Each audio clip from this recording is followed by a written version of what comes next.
a great weekend so far. Did Wombat start? That's a great question. I don't think so. So if you've never seen Worlds Collide before, this is a randomizer of Final Fantasy VI, where you have the ability to switch between the two worlds, World of Ruin and World of Balance. Your goal is to beat Kefka at the top of his tower. As you can see on a couple of the players' screens, the goals in order to do that is that we need to find 9 characters and 14 espers. And then there's some other extra goals in there that you'll be able to see as they scroll through. We have some nice ones that unlock a couple extra abilities, and some not nice ones, like putting Condemn on your entire party for the rest of the game. You know, it'll be fine. Everything will be fine. But yeah, if our runners are prepared, I'm not sure if they can all hear me or not.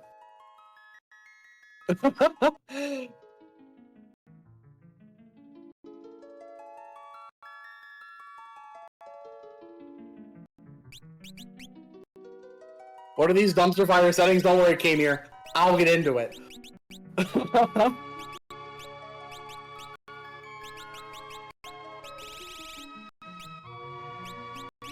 Yes, Zen doing the most important part of customizing the menu.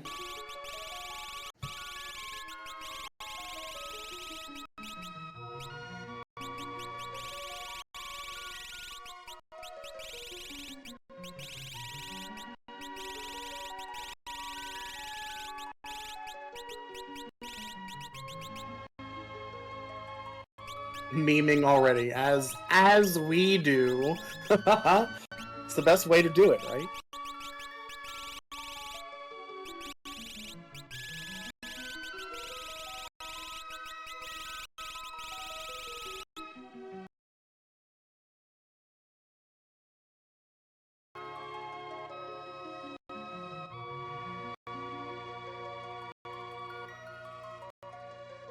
Yes, based on the requirements for auto condemn, it will happen at some point. And I'll explain that once we get going. So I don't know if they're all ready or not. I'm assuming we are prepared.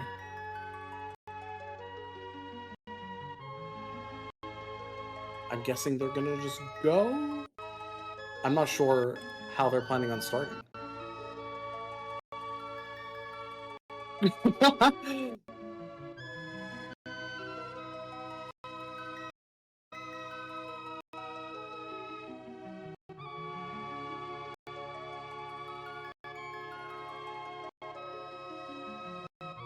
Is there a race? I don't... That's a good question, because FF6 doesn't... The FF6 community doesn't really use race time for racing, so that's possible there's one I don't know about it.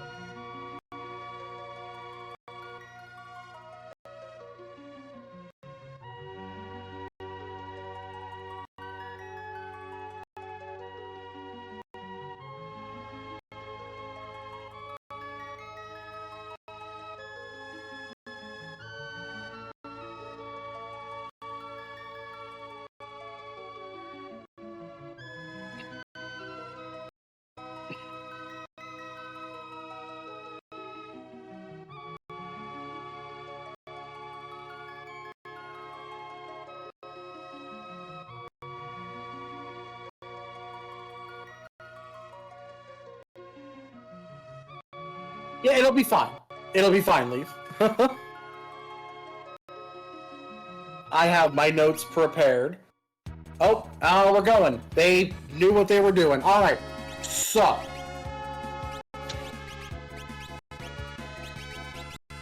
we have... what do we have? We have Realm Strago and Shadow to start. Each of that... so, in Vanilla, all of the different characters have a variety of abilities. They in the randomizer, those do get shuffled amongst each other. So we don't know what the characters happen to have until the players decide to check. Zen and Home immediately went over to this one location on the overworld. It's a cabin. Because one of Shadow's major checks is here, and we saw that we got the Phoenix Magicite. That's one of the 14 espers we need to beat the game.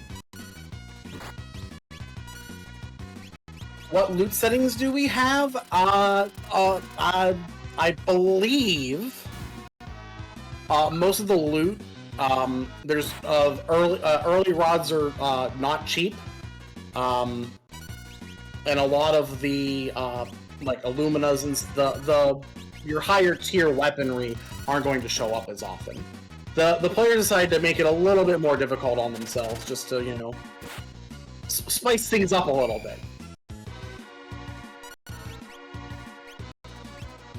So now we have Home's doing a little bit of item checking in South Figaro, just to try to get a little bit more equipment. Probably end up checking some of the shops as well. Zen's doing a little bit of experience farming just to get that extra bit of leveling. Because as you find characters and espers, enemies become harder. There is a thing with where the encounters scale with how much you have in terms of progression. And it looks like Wombat and TJ went to a place called the Returner's Cave. A lot of just treasure to get here. There's a lot of different ways you can go about your early game. You can do a little bit of grinding as far as on like Zen's end, or gathering materials, weapons, armors, stuff to help your game along a little bit.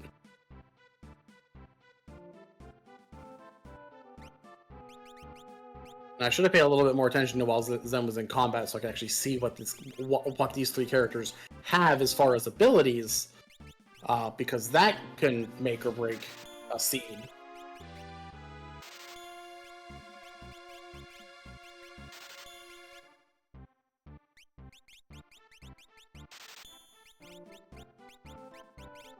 Now I did mention that, you know, we have some goals that that are nice for the players, and some that are not too nice. So our overarching goal to beat the seed, we need to find nine characters and 14 espers. Any 9, any 14. It doesn't matter what they are. That allows us to go fight Kefka at the top of his tower. There's another option, or goal, called the KT skip, Kefka Tower skip. This will put you at the top of the tower right before the statue fights.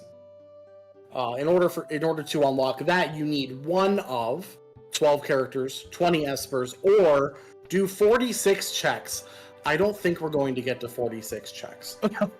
Because the checks, while the players are opening up chests, those don't count as checks per se.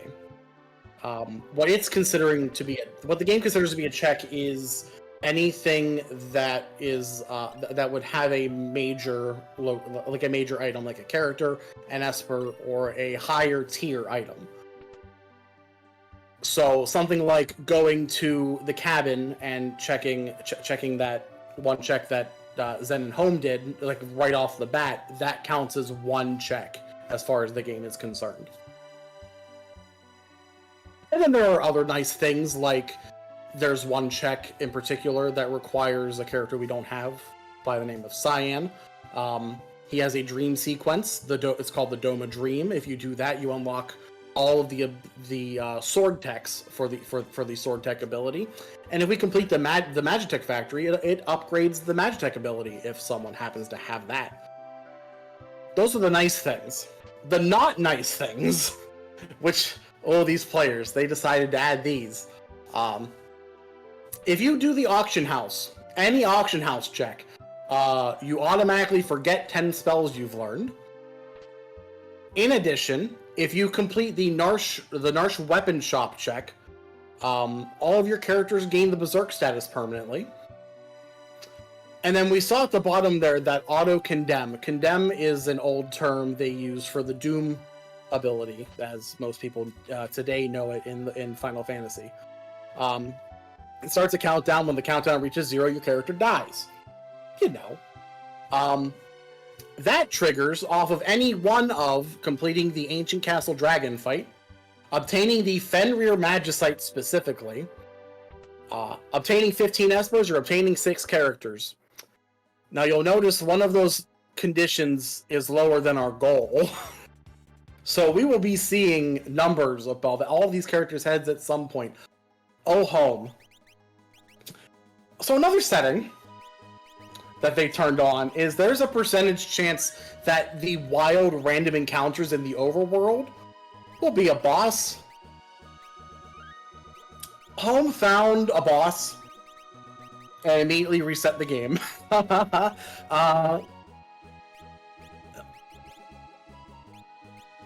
That boss is a little rude. A little rude. So we'll see if Home wants to continue grinding, or not, or if he's gonna just move on to checking items. Interesting that he came in here. I mean, I guess it checks out, because if he finds, he might be able to find some items out of Esper Mountain. So we have Realm, so this will also be a major check, as Esper Mountain is one of her locations. Oh, someone has slots. Home finds a dragon, which is just going to immediately cast Megavolt. Good night, Realm. Home's trying to keep his party alive so that all members gain experience, I believe. Or he just doesn't feel like dealing with things that are going to immediately bolt him.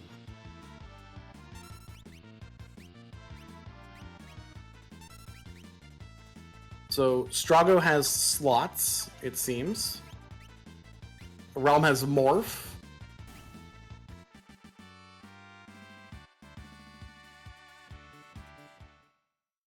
I didn't quite see what Shadow has.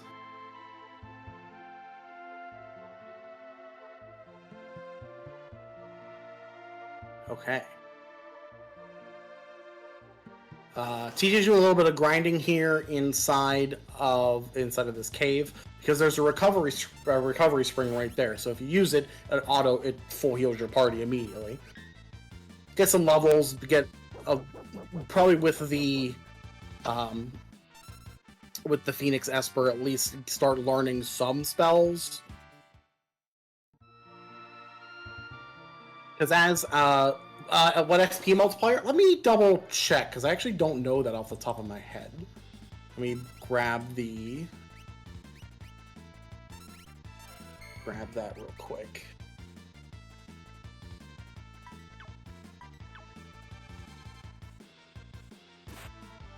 Oh, Home found Dataluma. Ooh. Also a fun just fight to find. So experience, magic points, and gold are all ×3. And then the characters, Espers, and Dragons magic point multiplier is 5.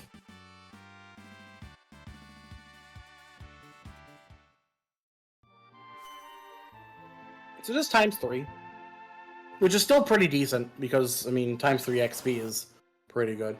At least Dataluma is a physical boss, so you can kind of tank it a little bit.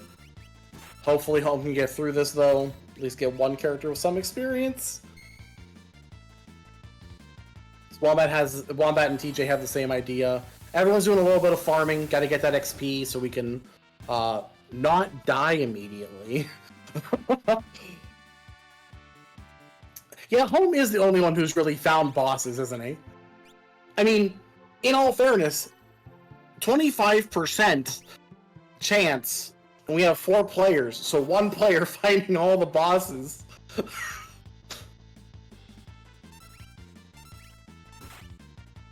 Checks out. The math checks out.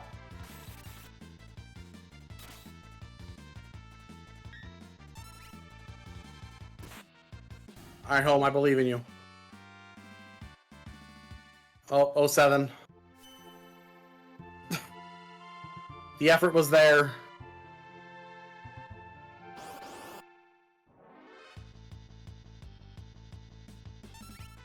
Didn't Home find a Thunder Rod? It is 26% of all encounters, 20%, 25% of all boss. I believe it's 25% of all encounters can be a boss. Wild encounters can be a boss. I believe. I should probably just leave the stats on this thing open.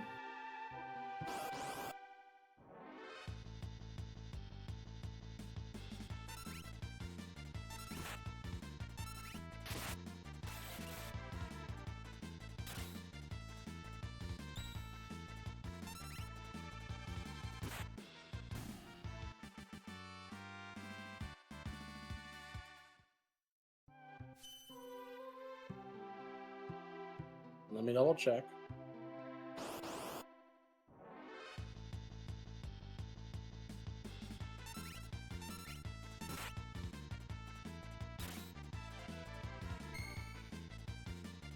Yeah, boss percent 25%. Yeah, it's just 25% across all encounters can be a boss. All right, Home into World of Ruin. Probably gonna get hit the. So we're back over here on the Cave in the Veld. This is one of Shadow's checks.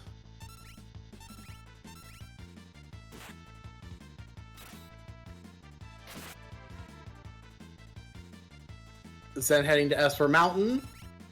Wombat going into the Burning House. Burning House is definitely a location to choose to go to. I don't like it personally, but I mean, I guess Shadow has control.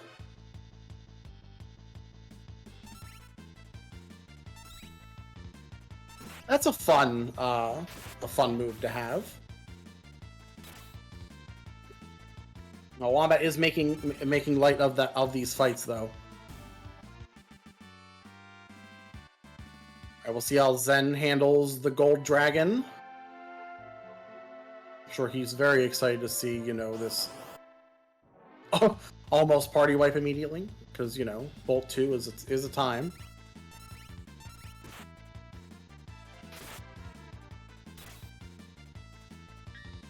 Combat everywhere.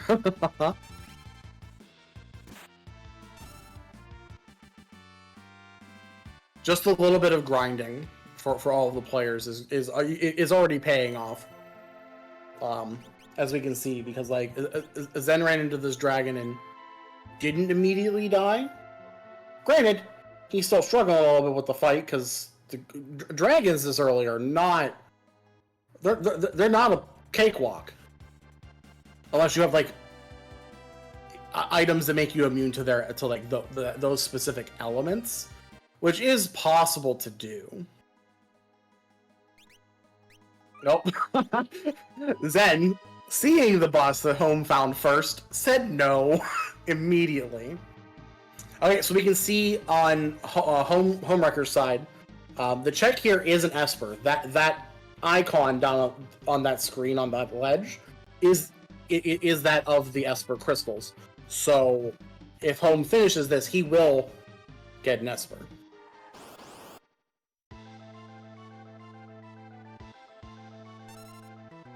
Alright, it is TJ Joel's turn to fight the Gold Dragon.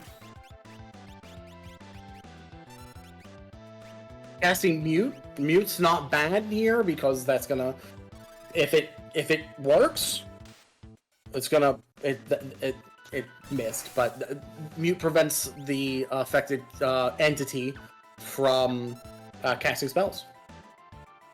Oh, and Homewrecker found the Air Force.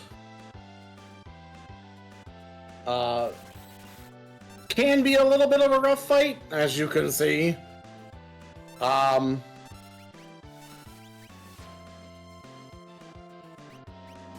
Wish him the best.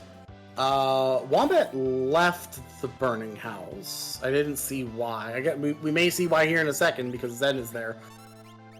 Taking the opportunity to run. All encounters do have a chance, or are supposedly, according to the settings they have picked, you are able to run from all encounters, except for boss encounters because you can't run from boss encounters. It's like a Pokemon. You can't run from trainer battles. You know, same sort of thing. All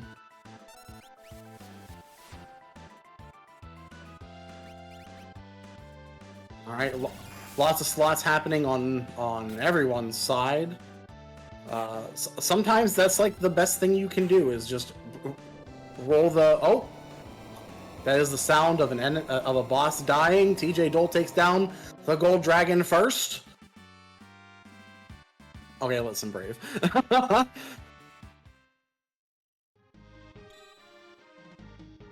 And we get the Magicite Unicorn. Okay, all right.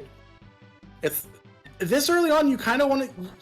I would rather see characters just to unlock more locations to go to, because with Final Fantasy VI, there's this thing called character gating, where a lot of the locations that have those major checks are locked behind characters.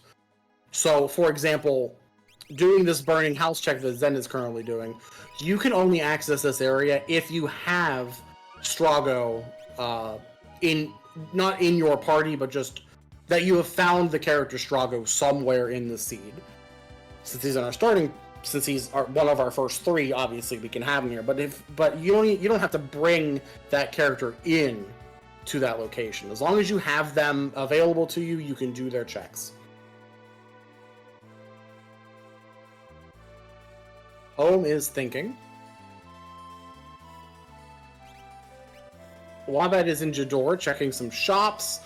We may also see Alzer House here. We are. This is one of Rome's areas. A spooky house gets taken over by an evil painting. Gotta turn on the lights in order to make sure the spookiness doesn't happen too much. So as long as these fights aren't awful, we might get through this as well. There are a small handful of checks also available regardless of what characters you have. One of them is here in Narsh, where Home currently is. It's in the back, conveniently called Kefka at Narsh. But for that, you typically want more characters. But nice Katana Soul. Alright, dude. Amazing.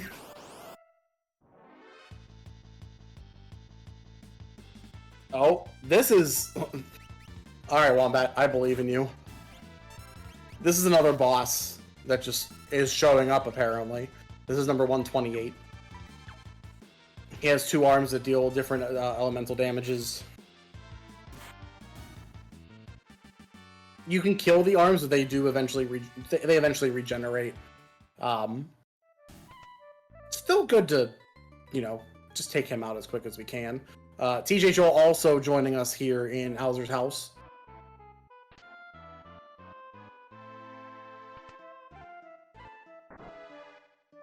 Right, Zen trying real hard to avoid combat. Didn't quite get there.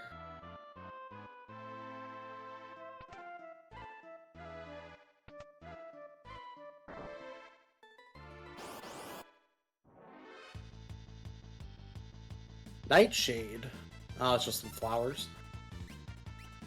I wonder if Wombat didn't put on his Moogle Charm again, and that's why we have this different encounter. Or I wasn't paying attention, he made it to the back. And this is the boss that's here. That is very possible. Feel free to correct me at any time. Oh, is that the Atma weapon?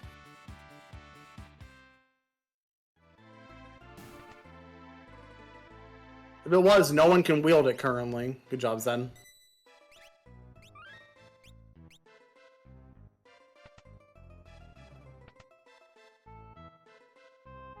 So I'm pretty sure that was an Atma weapon that Zen got. That's a pretty solid weapon. Will do, Alex. I'll do my best. Oh, we have a bunch of... I'll go over Atma here in a bit. We've got a bunch of bosses going on all at once. Wombat finishes off his, taking down that one. That should at least let him get to where Zen is with Ultros 3. I believe this is Ultros 3. Because Chupon is also here. A slightly unfortunate fight because you don't gain experience here. This fight always ends up with Chupon using the ability Sneeze, which removes your party from the combat, so you don't gain experience. But we'll see at least how quickly we'll get through that. Meanwhile, Zen is fighting number 24, who is typically a magic user. Likes to change what elements he is immune to a bunch. So you really have to be careful. Like there, for example, when he did his wall change, I believe, please correct me if I'm wrong, that just changes it to you have to use a specific element in order to damage him. But there are some untyped moves, like slots there, and we take him down. Zen gets a cat hood for his troubles, which is good. Cat hood, if it's on a character in your party, increases the amount of money you make in a fight. That's pretty solid. TJ at the end of Alzer House gets the Esper Shote. Oh, who has some spicy magic on it. That's pretty spicy. I saw Meteor, I saw Flare. That's at least gonna make it so that Realm, who typically has a very high magic stat, is gonna become very, very useful. Home following Zen a little bit, finding, hopefully he'll get through and get just a cat hood for his trouble. Ideally though, he'll also just gain experience out of this so that he can catch up a little bit. You had a gal win a fight for you entirely on his own. I mean, hey, some characters are awesome on their own. Alright, do we have anything exciting? Oh, yes. Yes, we do. So, I mean, I definitely saw in Coliseum there, you can turn potions into Mega Elixirs. That seems pretty okay. Mr. Alex B, thank you for the raid. Welcome on in to this wonderful Final Fantasy VI Worlds Collide race. We're still kind of getting started a little bit. It's been a little slow, a little difficult with some of the encounters we've run into. We're making do, though. We are making do.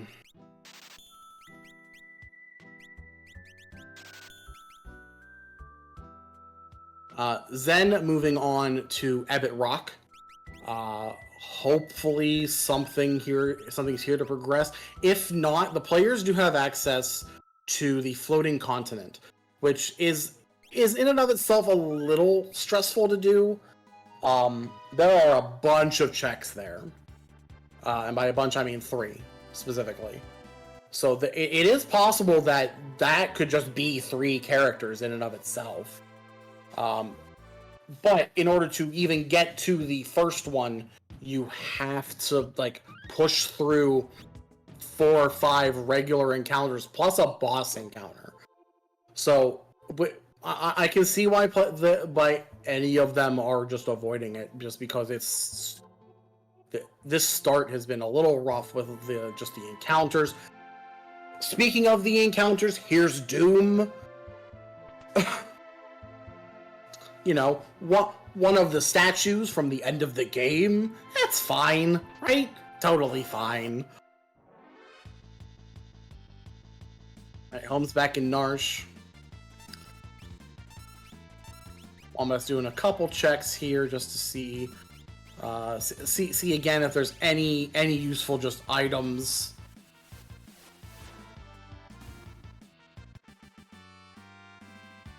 It has been a little rough in terms of just stuff.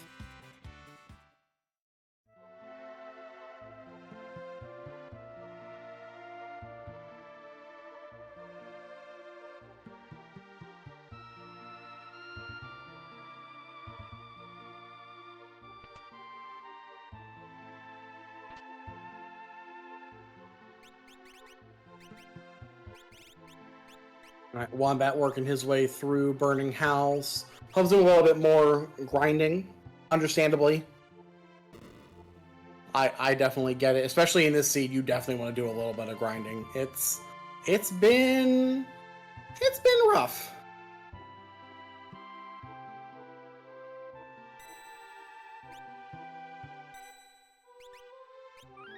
Nope, Doom is glowing.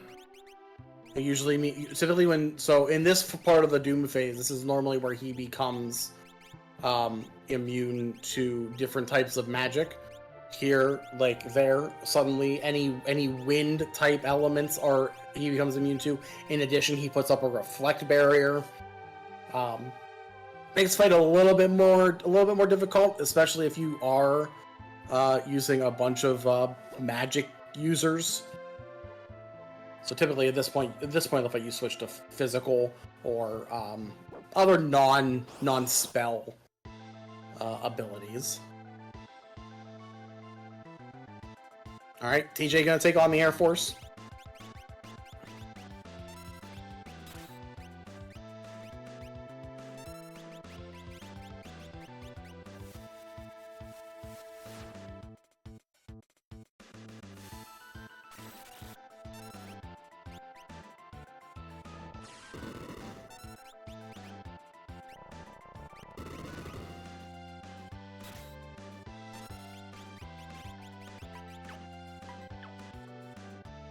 I'm doing a little bit of healing, grinding outside of Narsh.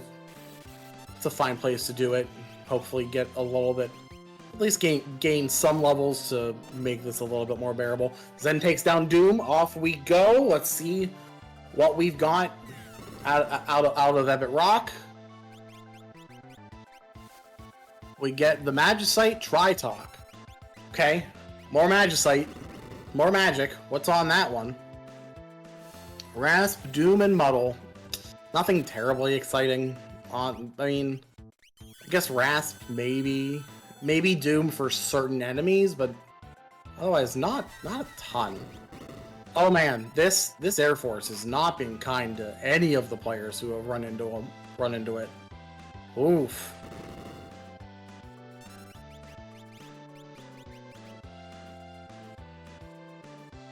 Alright, I believe...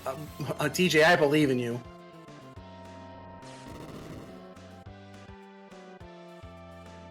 Don't make my belief be misplaced, please. Is then doing a little bit of shopping. Wombat takes down number 24. Gets his cat hood. Sure is very thrilled about it. What?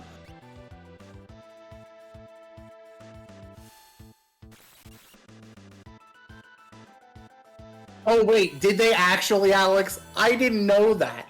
That's fantastic. Also kind of up Holmes' alley. Wait, so apparently the winner of this race gets a Happy Meal, and I am here for it.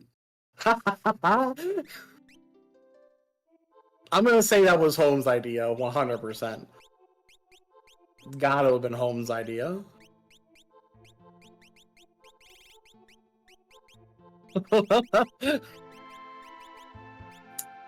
Alright. So Zen making his way through at the Owlser house now. He'll end up with that, with the Esper that was here. Nice random Foombaba. Oh, that's gross. Okay. Alright, dude. Alright, Wombat will take on the Gold Dragon. Wombat at least has a little bit of magic here to make getting through some fights a little bit nicer. Getting those Espers and gaining the magic points so that especially Realm, so Realm could learn the magic. Definitely gonna help out here a lot. Alright, Home taking on the Air Force.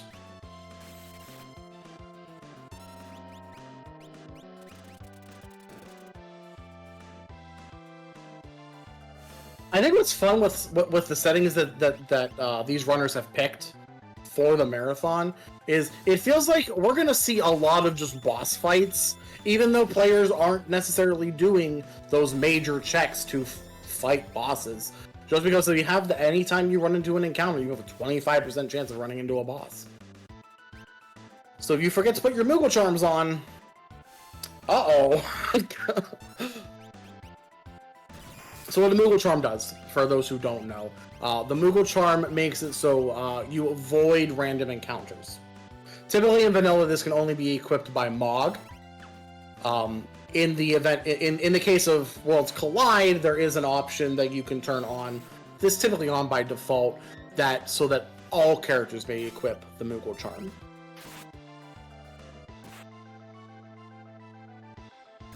Alright, Zen into the Ultros 3 fight. I think this is Ultros 3.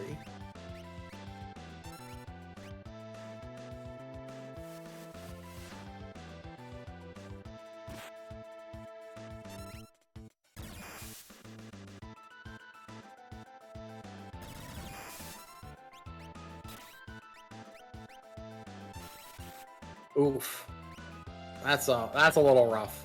Hitting Chupon with the fire to heal him for almost 2k. That's a little rough. That you don't want to do. Oh, Wombat takes a death. Unfortunately, or no, did he? I think he did. Maybe he didn't, and I'm crazy. I thought I saw the death screen.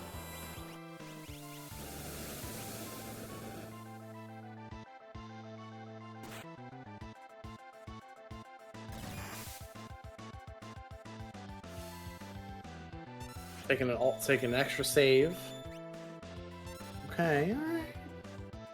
It's floating continent time! Yes! I'm telling you, there are characters up here. There's gotta be. So Wombat first to work on this. Auto condemned, objective complete. Enjoy home.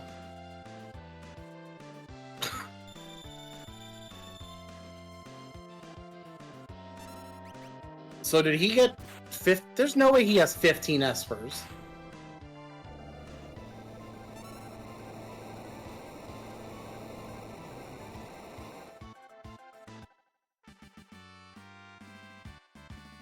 Interesting.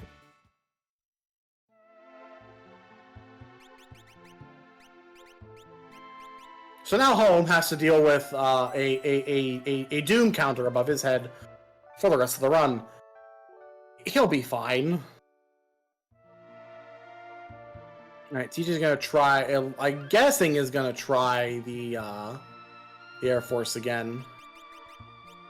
Oh, this is also off, just not quite that fun fight. Inferno Striker and Rough is, well, as the one arm implies, a little rough. There's Gal. Oh. Oh. Gal's at Fanatic's Tower. Okay, dude. So I will explain why Fanatic's Tower is a thing. What are Doom counters? So to explain so the Doom counter, what Condemn does, the ability Condemn, it puts a counter above your character's head. When this counter reaches 0, it'll count down from whatever number it's at down to 0. When it reaches 0, your character dies. Just automatically dies. No matter what health they have, no matter anything else, they just die. And you have to bring them back with with a Phoenix down or the life spell or whatever. But this is that is going to happen. That's going to happen to all of Home's characters every single fight. And it's going to happen eventually to everyone, because one of the things that triggers that... Hi, Atma, how you doing? One of the things that triggers that is having 6 characters. So... it's going to happen eventually. Now, as for... What was I... I got distracted and I forgot what I was going to talk about with Zen.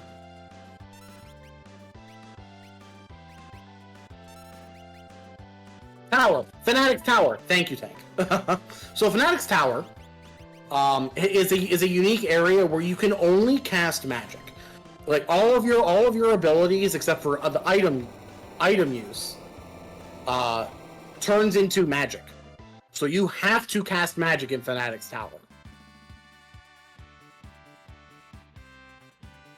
So one of our characters is gated by that because you can, when you walk in there, walking around the bottom, if that's one of the character sprites, it is that character. Ah, that's where Fenrir is. So completing that gives you Fenrir, which gives you auto condemn. Oof. That's a little rough.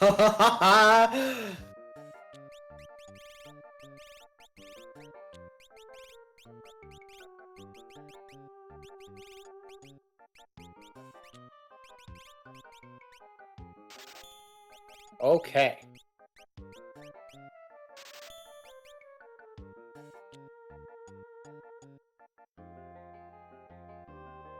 I'm actually not sure how many more fights Wombat has to go through. Oh, he has to get through this before he even gets to the first boss fight. That's a little rough. I guess pun intended, because one of the enemy's names is rough. Sorry, Brave. I know you're here, but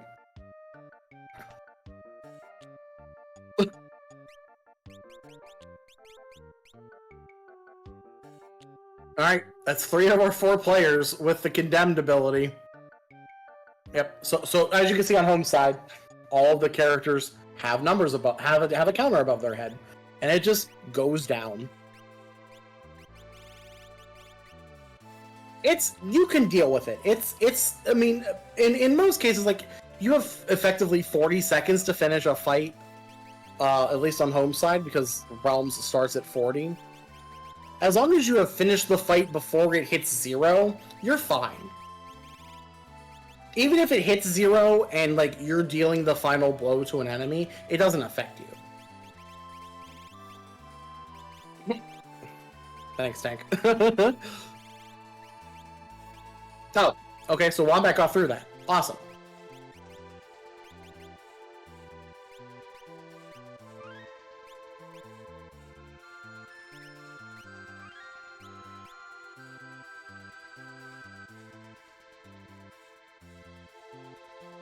The Piranha. Okay, so the Piranha fight, this is actually a kind of fixed fight. So the way to finish this fight, there's one enemy at the end, I believe, named Ryzapass. He shows up in this fight after a set amount of time. No matter how quickly you go through these Piranha, he'll show up after that time has elapsed. That time is set randomly when the seed is created. Not really a way to discern it. I believe at most it's a minute. There he is.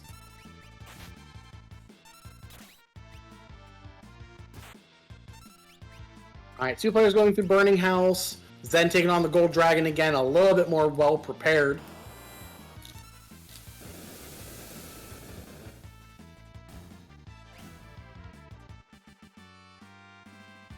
I'm actually very curious. Zen's the only one who knows where Gao is. It'll be very interesting to see when he pulls the trigger on trying to climb Fanatic's Tower. I'm very, very curious. Alright. First. Oh no. Oh no. Oh no. Oh Wombat. Oh no. Okay. So Doomgaze always starts off the fight with level 5 Doom, which says if your character level is divisible by 5, your character dies. That's why Strago fell over. He only does it once though. Otherwise, he just casts regular Doom. So if you walk into Doomgaze with a party of characters that are a multiple of 5, you just lose the fight immediately. It's a little sad. A little rough. It's okay. Because we'll get through it. Otherwise, Doomgaze isn't the worst.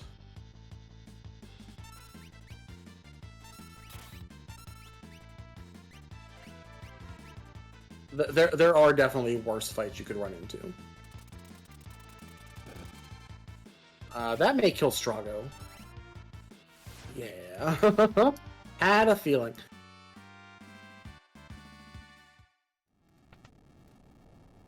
So you don't think he's dead? Are we holding? I'm curious as to why we're not immediately bringing back Strago. See, there's regular Doom. That's just gonna kill Shadow. 07.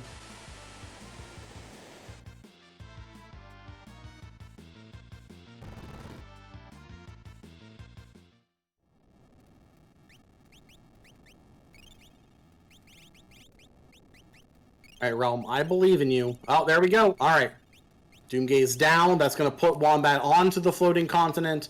We'll finally get the first check up here. We'll see. It's an Esper. Maybe it's a character. Exciting stuff ahead. It's Celeste. Alright, that gives us the fourth character. Celeste has Rage.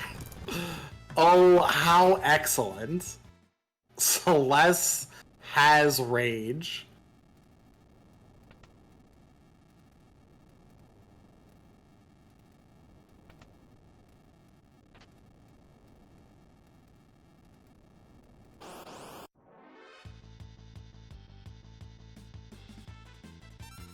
Actually, now the question becomes, what rages do we know?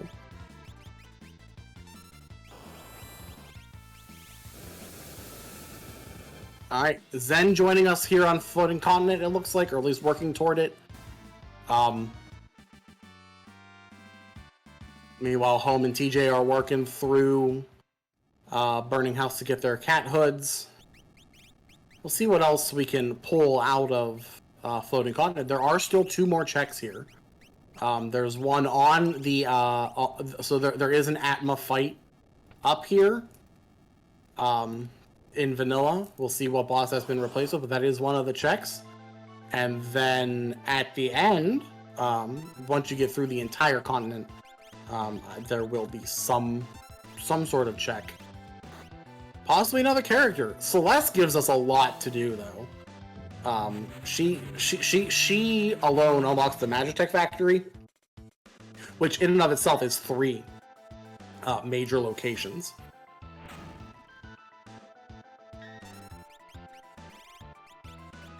Uh-oh, Strago's confused for TJ. Look at him dancing.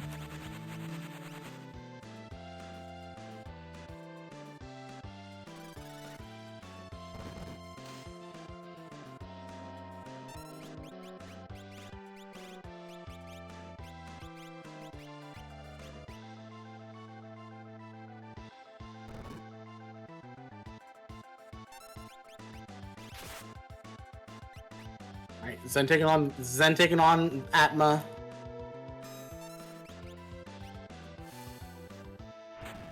Should be a relatively painless fight with the spells that we have. Maybe we'll make it through rather quickly.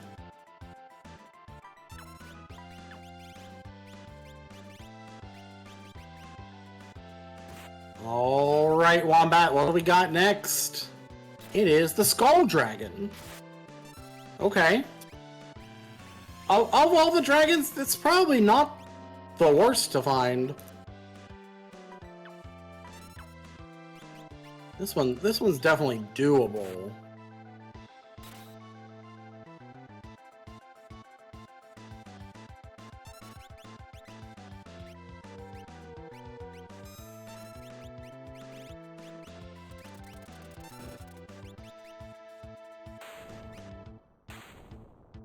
Alright, down goes number 24. TJ will get his cat hood for all that sweet, sweet gil.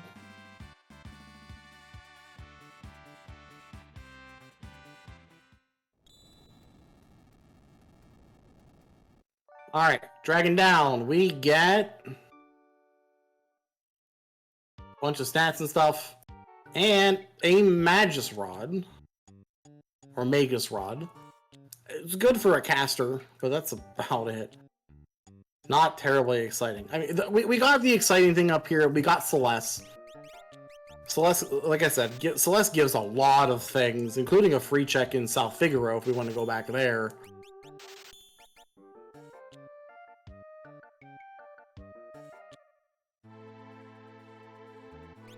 Alright, now we gotta leave Floating Continent as it falls apart.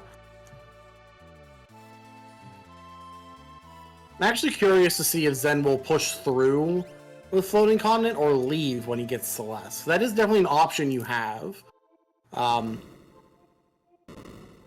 Because once you get to, like, right before the Atma fight, you saw that, like, Wombat had the option to leave because the airship was right there. He of course continued on. Dataluma showing up again. Look at this man. Hello, Doc. Thank you for the good luck. Although I don't know if I needed the good luck. These four are having they're having a time. Because this seed has not been kind.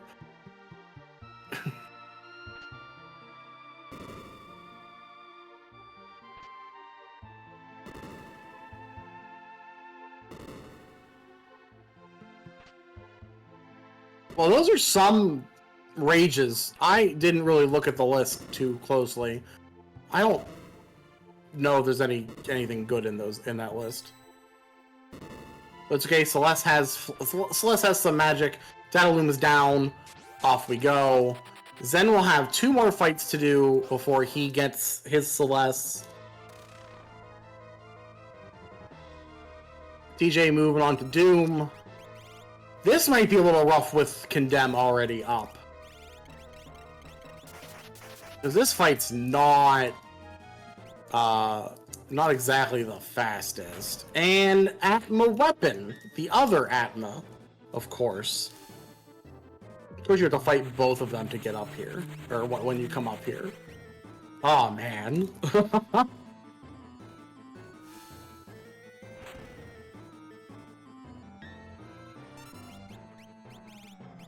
Why is everyone yelling? That is a great question.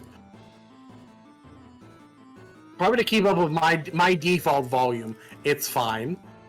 Speaking of, so there were 2 Atma weapons on screen for a second. One of them is just an item we get to use. I don't know if anyone can use it. So the Atma weapon, the inventory item, not the boss, it scales damage based on how much HP you currently have. So the more HP you have, the more damage it does. It's wonderful. Early game, like this, it's kind of bad.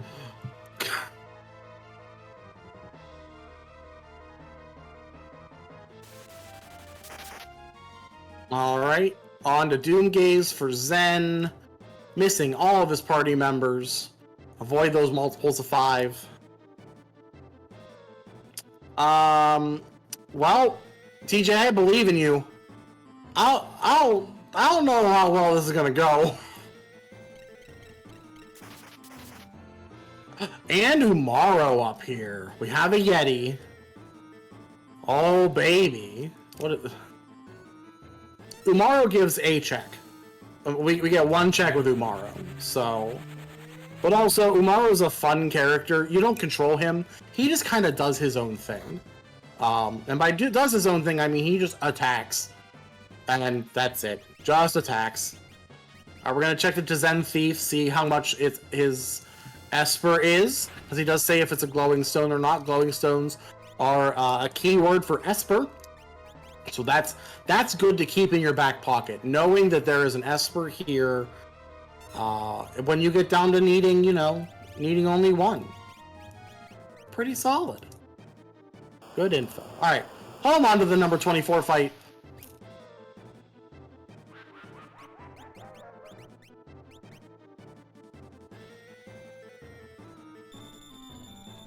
Zen working on Doomgaze. As soon as he's done with Doomgaze, he will have access to Celeste here and momentarily. Yes, and sometimes Umaro does decide to just throw one of your party members at the enemy instead, which is also hilarious.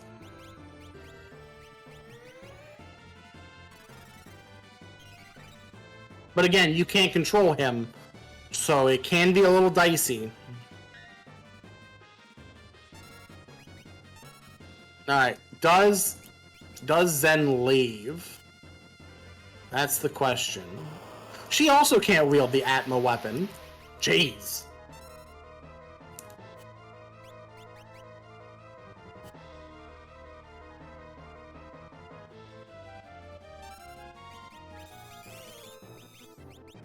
I don't know any of these rages. I never use rage personally, so the fact that I don't recognize most of these.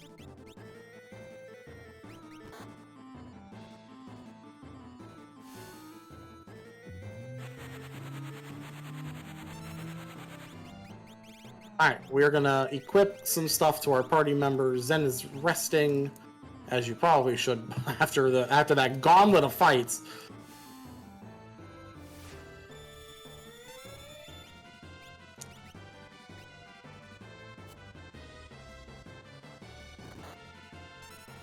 So we can find some other things. The hero ring there is very, very interesting. Hero ring, I believe, raises both your... Yeah, we're just gonna put it on. It raises your physical and magical abilities, pretty well. Zen, there's Zen. There's a switch. Is that Zen? Okay.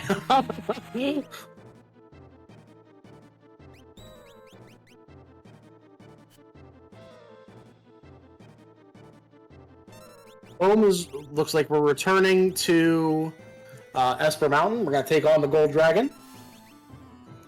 Oh, JK, LOL. Floating continent time. See anyone this multiple of 5? He might by the end of this, actually. That'll be interesting to see what happens. Alright. Oh, alright. So Zone Seek can teach Ultima. So that's definitely going to help out with the magic situation here. That's a little exciting. Nope. All right, Doom is down for TJ.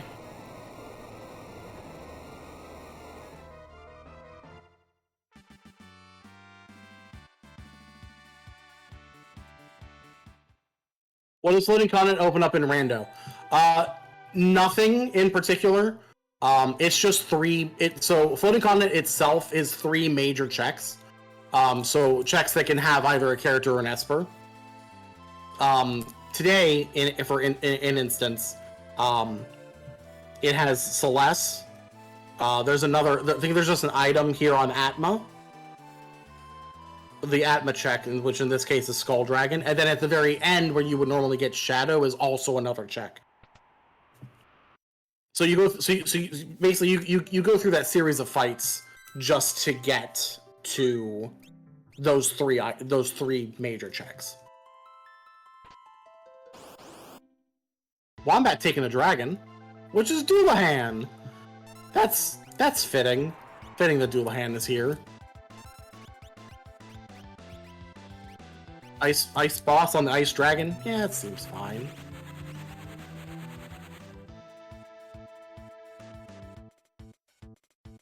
Alright, Skull Dragon is down. Zen will get his Magus Rod.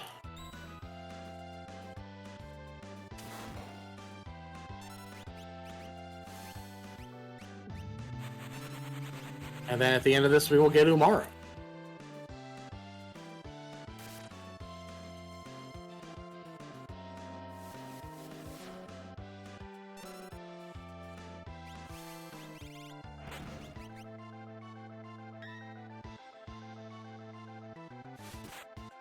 Alright, TJ's taking on Katana Soul out of it. I believe this is the monster in a box. I know we saw it earlier, but I don't remember where we saw it.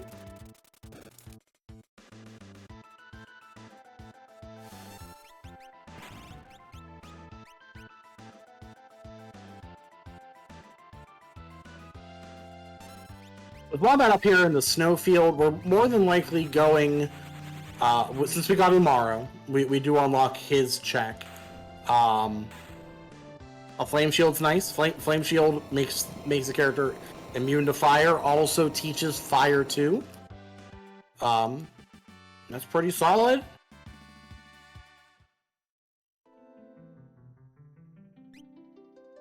But before we get to the Umaro check, we do have the Tri-Talk check in front of that.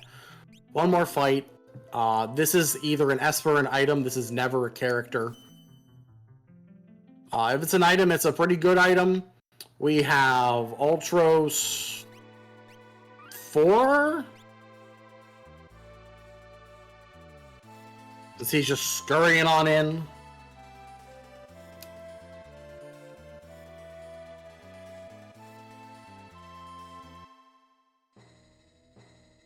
TJ taking a peek at the tower, sees Gao, and up we go. Here we go. Fnatic's tower. Oh no, this is also Ultros 3. Interesting that the same boss showed up again.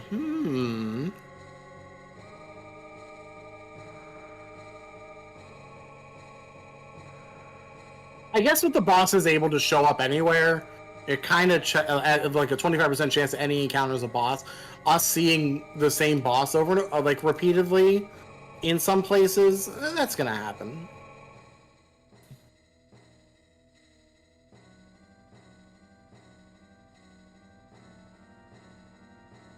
It's unfortunate. This is another boss that we're gonna get 0 experience for.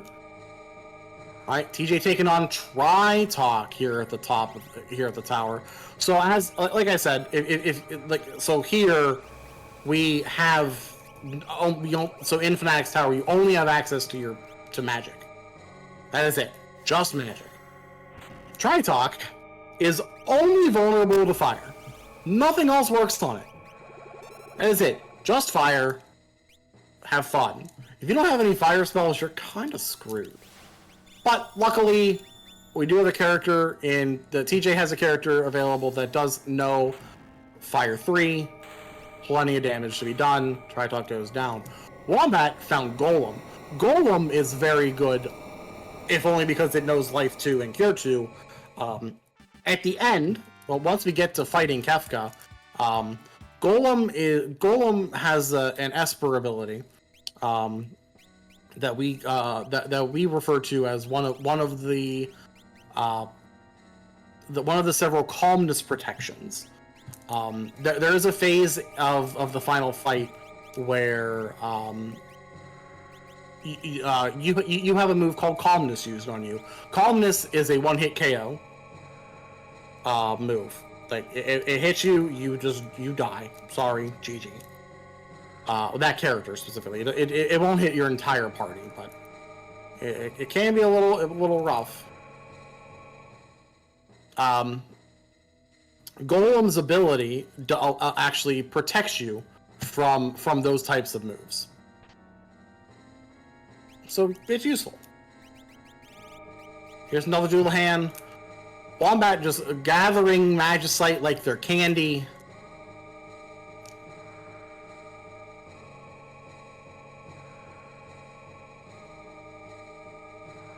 Right, home onto the Doomgaze fight, working his way down to Floating Continent. I'll be very interested to see where TJ goes with this. Gal does give a couple extra checks that the other players aren't going to get to go to right away. So we'll see if Gal would have to give another character in order to really let TJ get away with not going to Floating Continent. It might happen. We'll see. Zen came down here. I didn't see what was on the Celeste check. I'm gonna guess it was just an Esper. Again, it's a guess.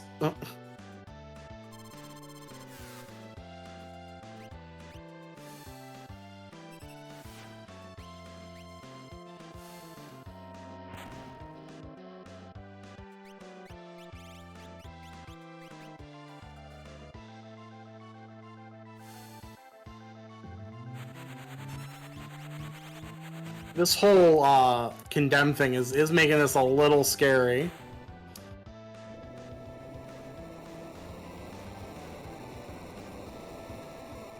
Home, I believe in you. Alright. TJ gets to move on. And by move on, I mean climb back down the tower. Once he gets to the bottom, he will get Gal. Gives him his 4th party member at last. Gonna give him a couple extra options for things, so...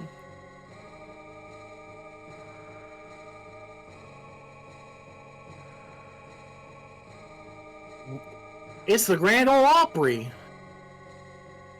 Zen taking care of the opera check with our newly acquired Celeste. Wombat right behind him.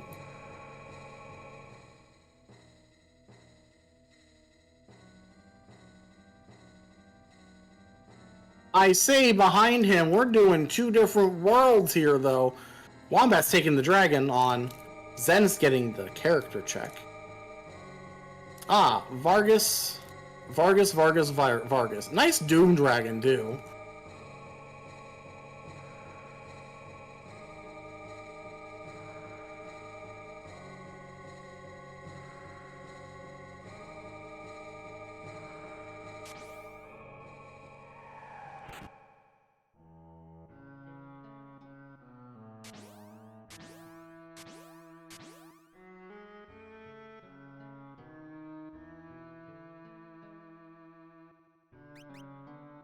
Alright, what is... Gal knows dance, and... Gal has dance and throw.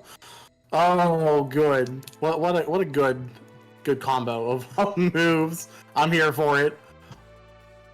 So the thing with Gal, one of his checks does require you to only have three party members in your party. While you're here on the Veld, like, TJ currently only has 3. So he will be able to, as long as he has a piece of dried meat in his inventory, which I'm sure he does, because you never know when you're gonna just acquire Gal. Now we have to take some fights on the Veld. These are always fights you have had previously in the game, because in vanilla this is where you go to learn your rages. So hopefully here, after this fight, there's a, I believe, 1 in 8 chance that Gal shows up. In this case, it's Cyan, who also already has Doom. Interesting. Okay, cool. Use dried meat on him, he joins your party. Hello, Cyan. What does Cyan know?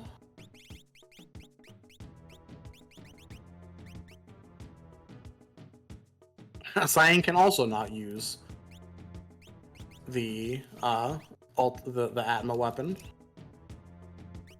Alright. So, Wombat sees Gal and decides to climb. Look, that should be his 6th character. That will trigger Condemn for our 4th player at last. Exciting stuff. I didn't see what Cyan has.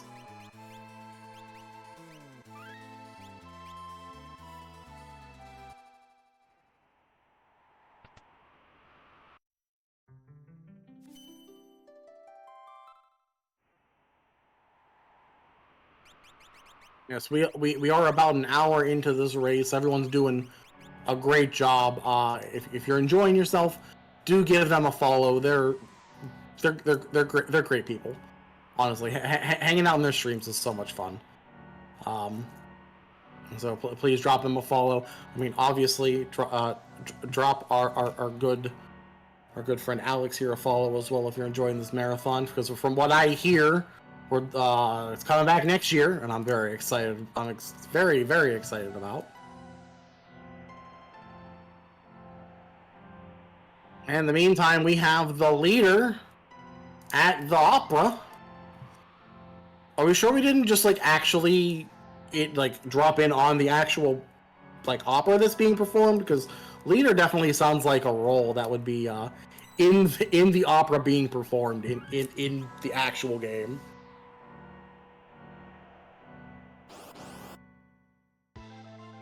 Alright, so who do we have? Any character? Not necessarily a character here at the opera. We may get another Esper.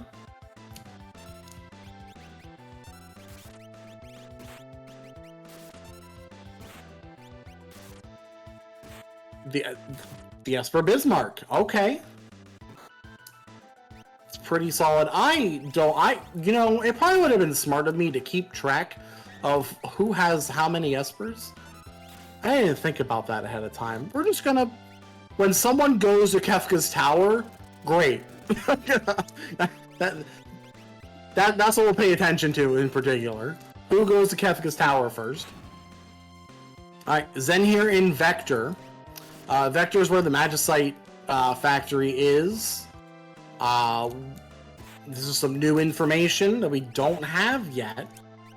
3 checks here, thanks to us having Celeste. In addition, if this gets completed, we do get a decent number of Magitech upgrades for a character who happens to maybe have the Magitech ability. Alright, so I'm gonna check some chests here. Again, more equipment is good. Maybe find something that's pretty solid. That would be ideal.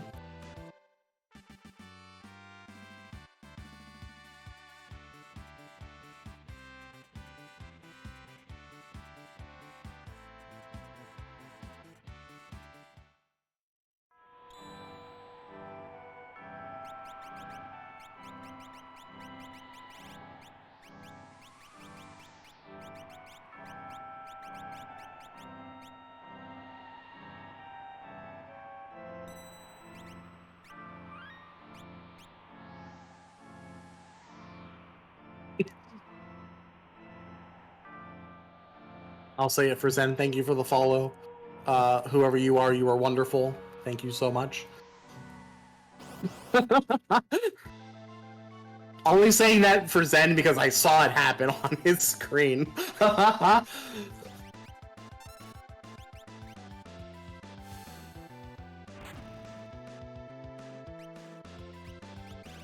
think Harlem has been having the most trouble with fights, just because things are not being kind to him. It feels like the RNG is against Homewrecker, and I feel bad. I feel so bad for Home.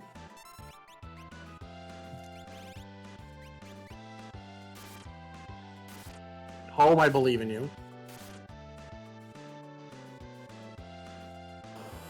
Don't. Listen, let me... You want me to shout at him? I mean... No. This is karma for... You know what? Royale, I'll take it.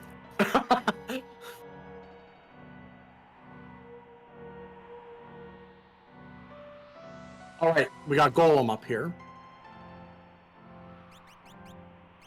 Alright, so that gives Wombat his 6th character, which means he is now also under the effects of auto-condemn.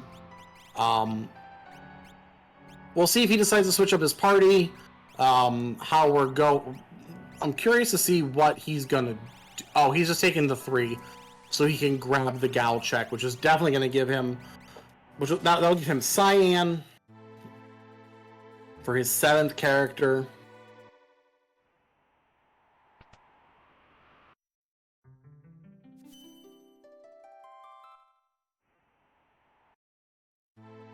Meanwhile, in the Magitech factory, robot. There's just a robot. It's fine.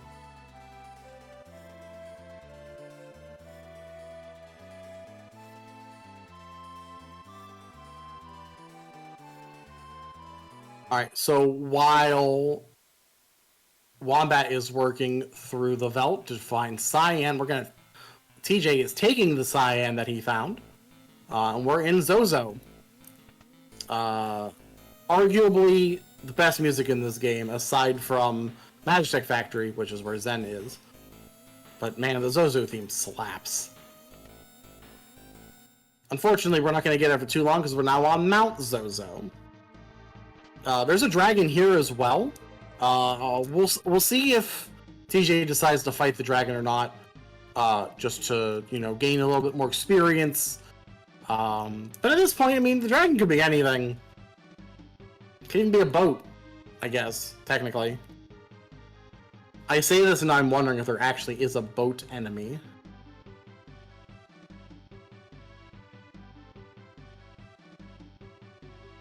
Alright, so Wombat back in South Figaro with Celeste. We're gonna go get her check. I'm gonna pay attention to it this time, I swear. Well, maybe when he gets there. Alright, TJ is going to fight the dragon. It seems. It is Senior Behemoth.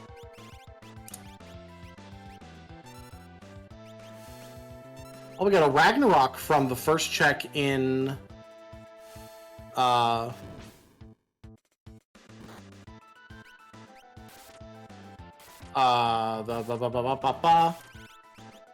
place. Magic Factory.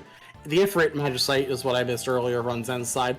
Still not bad to find. We do need a total of 14 Espers. And off we go. Magic Factory Fight 2 here momentarily.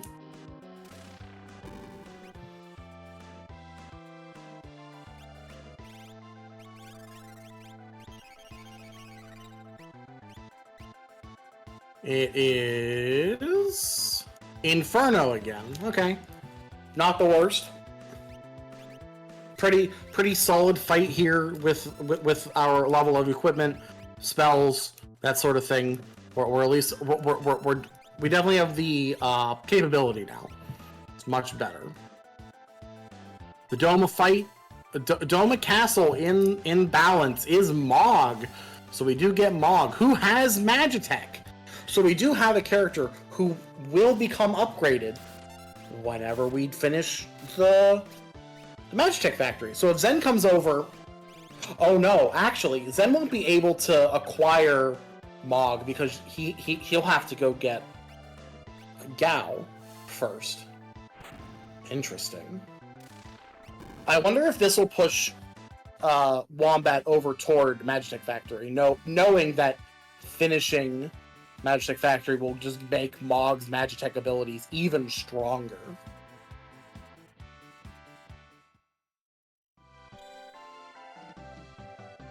Another cat hood. Nice. Alright, Home takes down Atma Weapon. That should get him off a floating continent, get him his Yeti. The Genji Helm for Zen's troubles.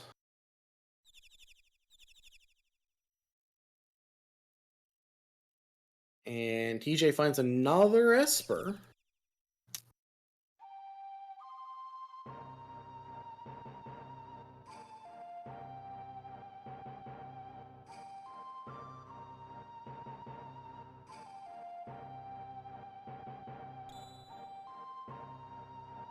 Alexander. Alright, cool. Let's see what Alexander has. White Wind, Fire 3, and Sleep.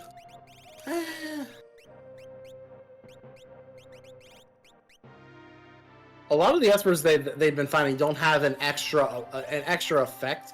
Like, for example, Golem there, who has Magic Power +2 upon level up. So every level you get an additional 2 Magic Power. I'm sorry. I'm sorry, Alex. It's the name of an Esper. I'm so sorry.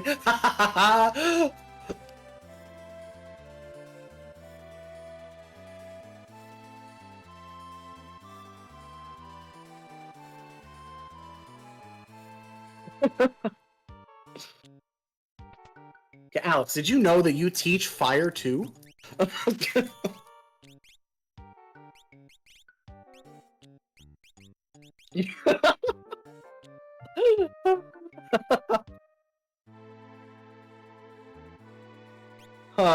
Anyway, where else are we going? Zen does still have a little bit more to do here. Couple more fights. There's another kind of auto scroll section. There's a number of these in the game. They're a little lengthy, but they do get you a chunk of experience.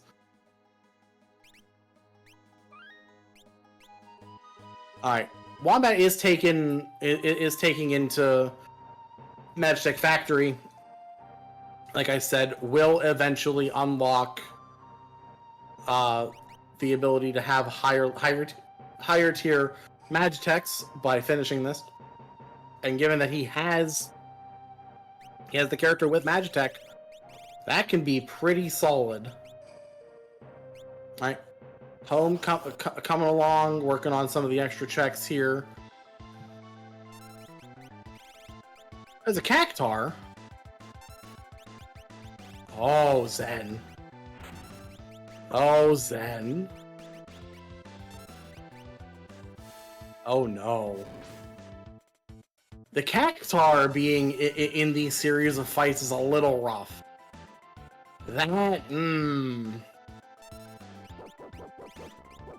And with him having saved down here, and it's his only save, he has to get through this. I guess now that he knows what's coming up, he can at least be a little bit more prepared. Because I believe the encounters down here are fixed. They're in a fixed order. So like the Three Stooges here are always first, followed by the rest.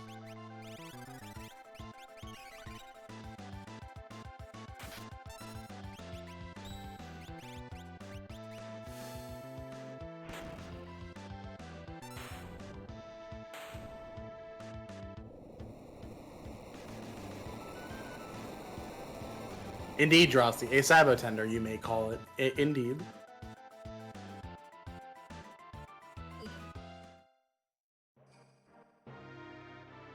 Alright, Home. Where does Home plan on going next? That's the real question.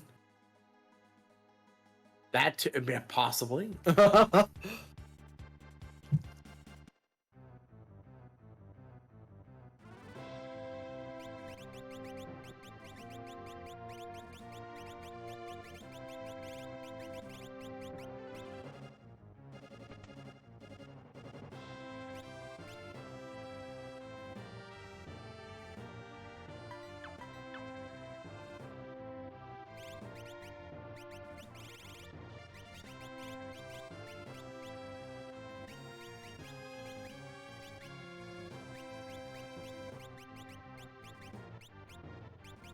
That was pretty solid from Zen. All right, on to the next fight. We'll see how bad this ends up being. So I believe next is the Cactar. Yep. As long as he doesn't Thousand Needles everyone multiple times, using control is not bad here, because you at least stop him from attacking for like a second.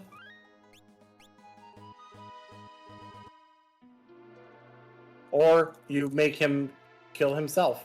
That's also a good. Yeah, yep, that checks out.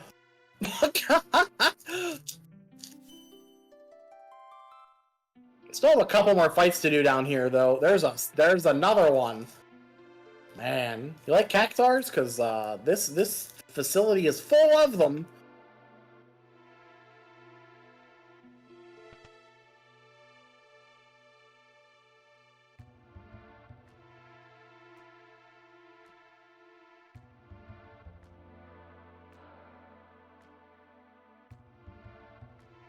Alright, there should be, I believe, one more fight for Zen. Guaranteed to be a boss. It's Kefka! The clown himself.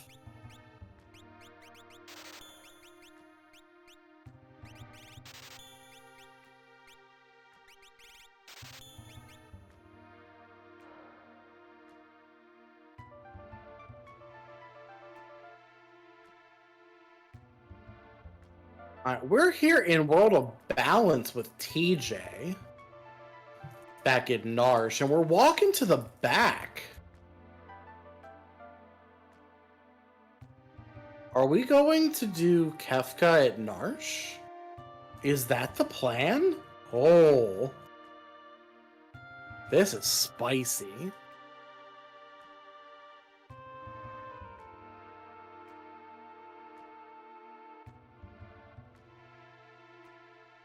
Alright, Zen finally done with the facility, gets his last item, character, I mean, it's Edgar. Edgar also gives a bunch of things. Zen's background did not help me see what Edgar can do. We're not taking him in though, so I'm assuming we're just sticking with our party. We find another Doom, who definitely has plenty more abilities now that we've got many more Espers and many more characters compared to the last time. Oh no, you'll never get this Atma weapon. Grr. This is a Mog check as well. We'll see what we get instead of an Atma weapon. It is a Magicite. Take them. We take the Magicites.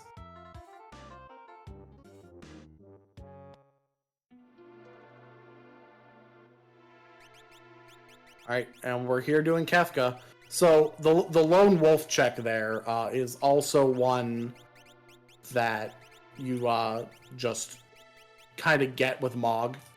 It's kind of free.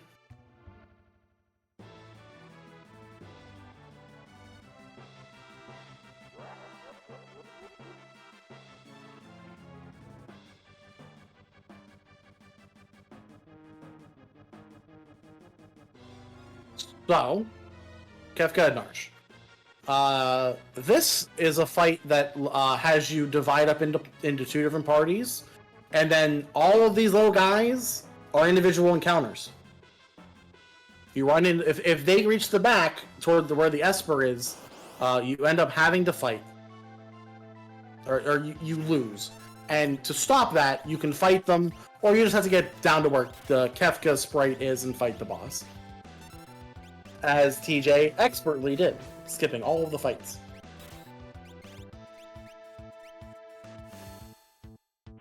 Alright, Home taking on the Chupon fight. Finishing it splendidly.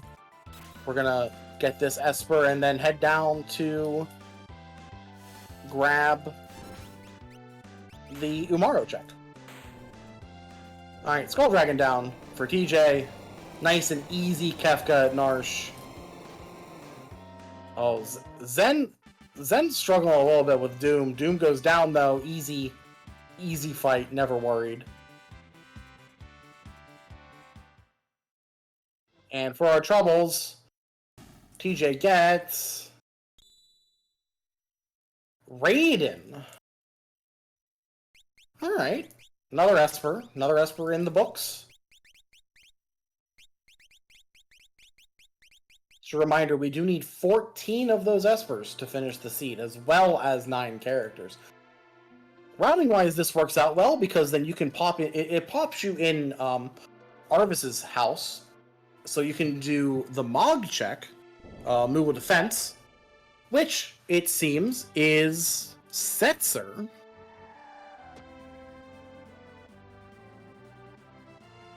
So, Moogle defense, very similar to Kefka at Narsh. We're going to get a party of Moogles. We're going to be able to... This is a very similar fight to Kefka at Narsh. But instead of having our own party members, we have 2 parties of 4 Moogles each. And they're wonderful.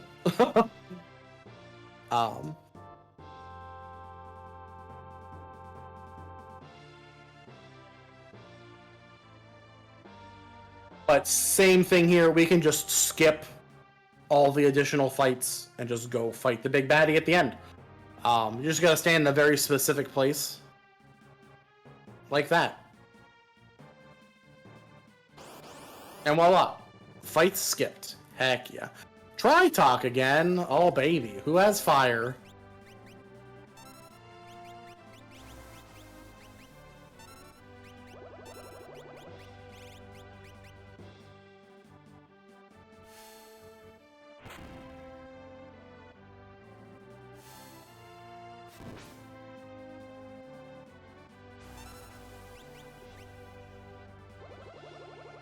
All right, with Edgar in hand, there are a handful of checks that Edgar allows us to look at. There is this one here, in this cave, Figaro Cave.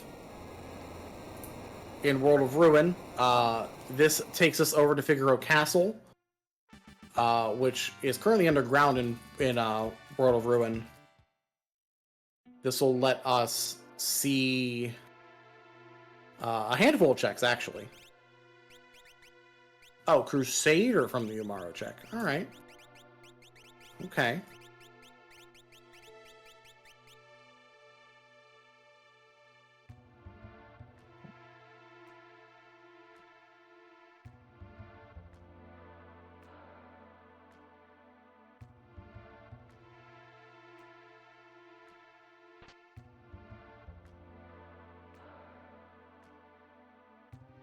So with what Zen is currently doing, he will be able to...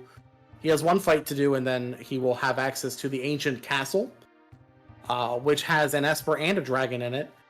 In addition, since he already has Edgar, which lets him come down here in the first place, the Figaro Throne also has a check. So there's potential for a lot of progression to just be here on this one this one character.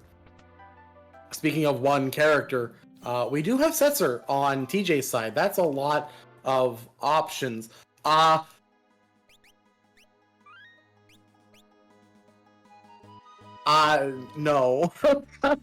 I don't know if I could handle that because I don't...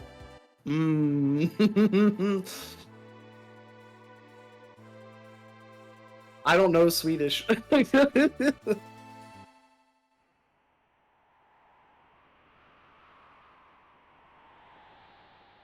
think the best I can do is like very broken French, and I don't want to. That would offend even myself.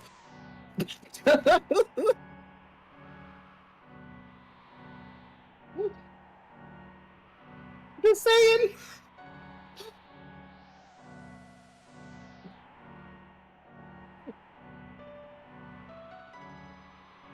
All right, so TJ came back in World of Ruin because he knows that Lone Wolf, the other Lone Wolf check was an Atma weapon. So if by chance he comes across a character who can wield the Atmos, because this gives him the second one, I believe he got a Genji glove. Oh. So we have a Mog dual wielding Atma weapons. Oh. Alright then. Well, forget Mog needing to have better Magitech abilities. Just throw Atma weapons at him. He's fine. Alright, so TJ here is searching the skies. This is an ability that you unlock whenever you get Setzer. So in the skies of the World of Ruin is where Doomgaze normally is in vanilla. Normally, in order to find Doomgaze, you fly around the map until you run into him. He is somewhere on the map. That's it. He's just somewhere. Find him. Good luck. It's fine. In Rando, they've changed it so that if you have Setzer, you can automatically trigger the fight. It's a very, very nice quality of life change. This will never be a character. This will typically be an Esper, or it'll be an Esper or a valuable item.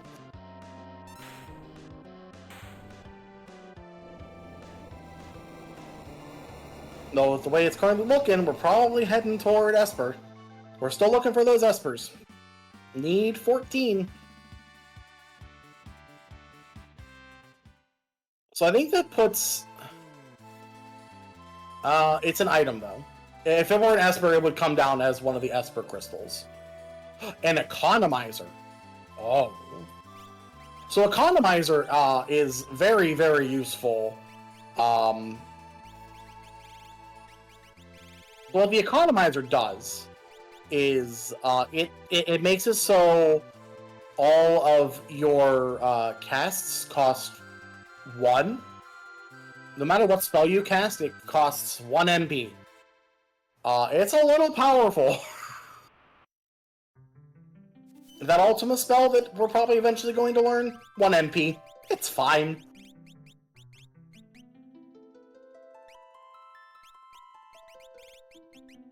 Actually, I don't know if TJ has that Esper or not.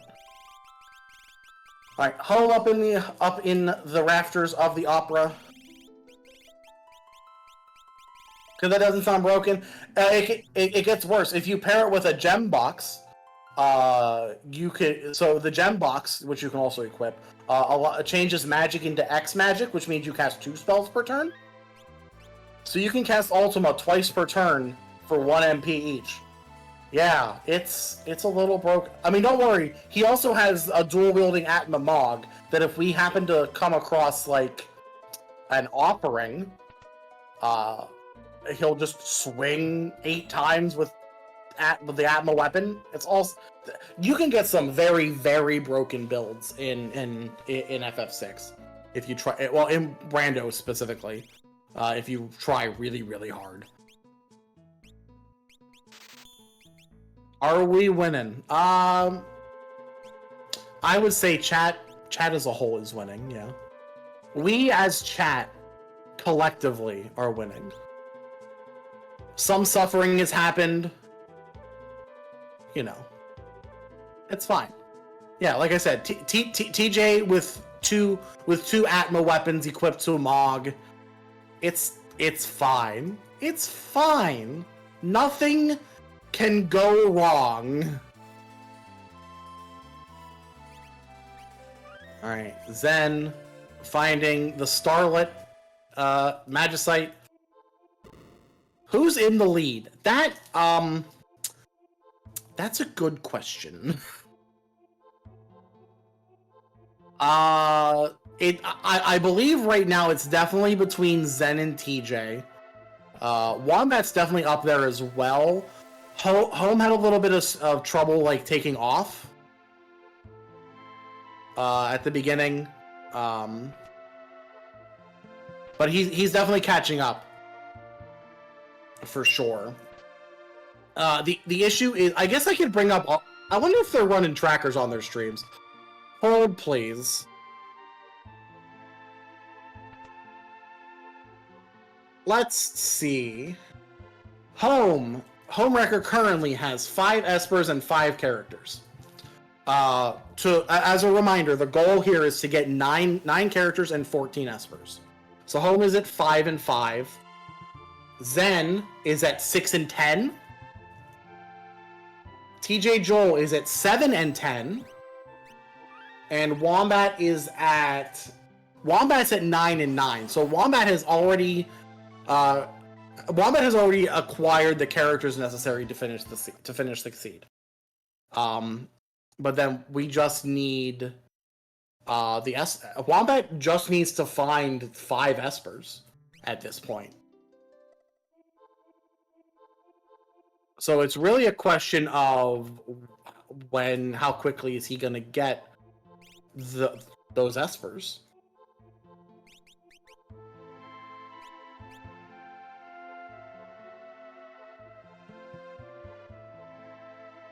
I didn't see what was at Daryl's tomb.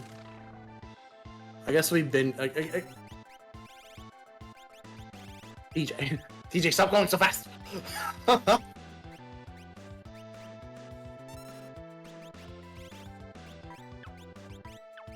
Alright, Zen finally climbing up the tower. He's gonna get Gao. And I assume we're probably gonna go immediately to the Veld and get Cyan. That'll put Zen up to if he goes straight to grab Cyan, he'll be up to 8 characters. So it's interesting to see which way they're choosing to go here. Although from the looks of it, just from like the checks Zen has done,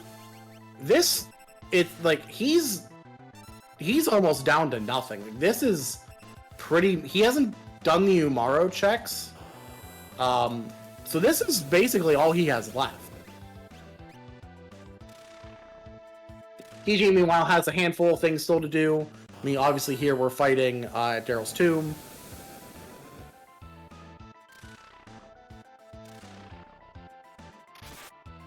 Wombat also has a handful of things to do. Taking on Tritalk.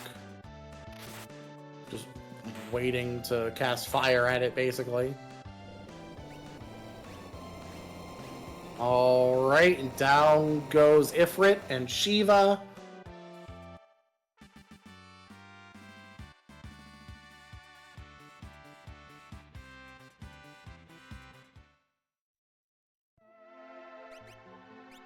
Oh.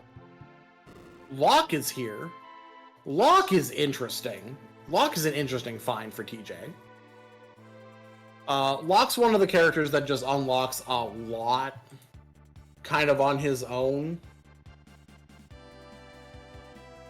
I'm very curious if they'll end up triggering the auto berserk. So, Locke allows us to check the Narsh weapon shop in World of Ruin. So it'll be, but that check is what triggers auto berserk on all your party members. It's kind of like the auto condemn, but for the berserk status. Yeah, it's a time. Instead, we're gonna do the Figaro Cave World of Balance check, which is also unlocked by having luck. It's Atma. Here we're gonna see exactly what Mog does. Atma offering. So the more health Mog has, the more damage he'll do. That's just kind of how the Atma weapon works. It's kind of silly. It's gonna be great. I believe in Mog.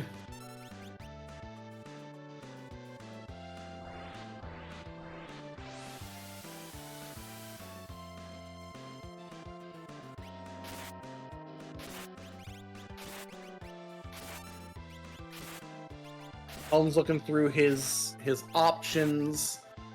Sees that Ultima's on Fenrir, so that might start pushing him toward getting someone to learn it. Ultima's, I mean, it's a good spell.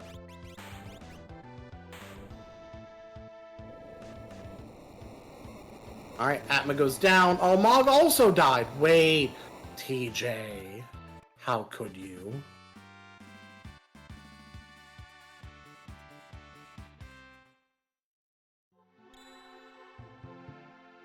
Alright, Torado. So that gives TJ another Esper. Puts him up to 8 and 11. So plenty of ways to the end for TJ. He needs a character. And some Espers. We're getting there. We're getting there. Zen on the Velt, though, he will get his 8th character as long as he shows up. Alright, Home, taking a look. I think trying to figure out what he hasn't done.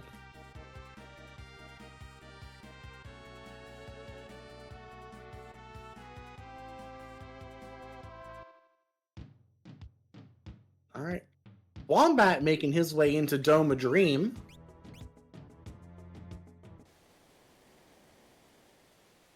So there's a pile of checks here. This isn't the worst.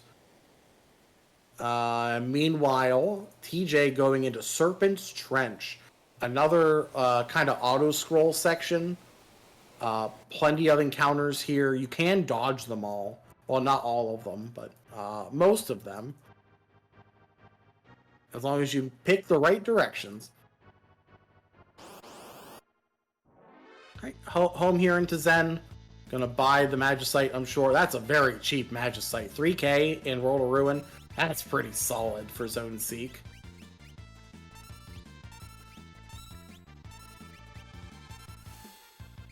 There's another... Tritalk's just showing up everywhere, isn't he? Man. Yeah, get a Mog.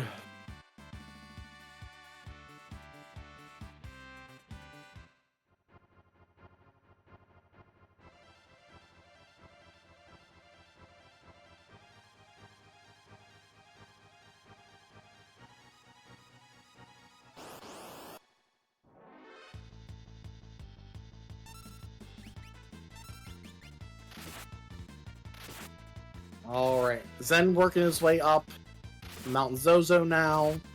Got a handful of checks up here in chests, plus the dragon if he chooses to take it for the experience, possibly the item.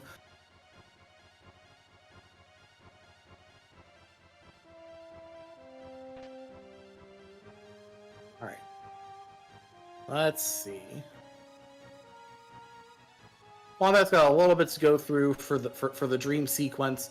There's this whole switch puzzle and getting through the train and all that fun stuff.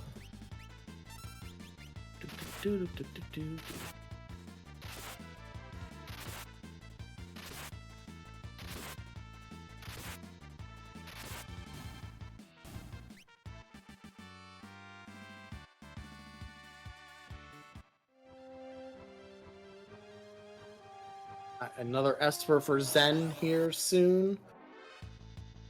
Puts him this will put Zen up to 8 and 11. So he's getting there. He is getting there.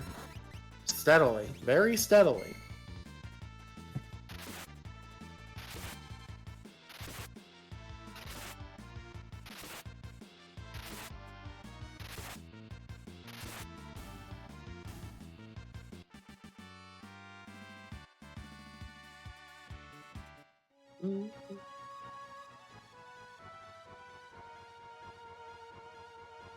Zen, I think, is gonna walk. I don't know if he has any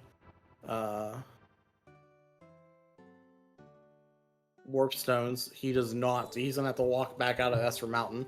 There's Ragnarok. All right, another Esper in TJ Joel's hands. Puts him up to 8 and 12. Only needs a couple more things before he can go take on the tower.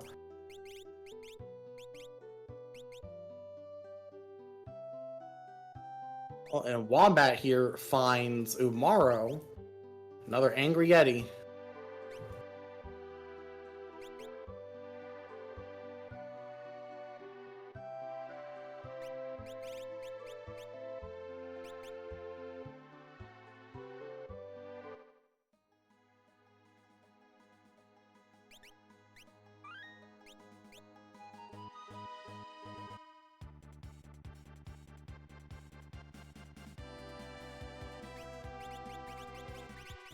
Alright, Zen, where are you going?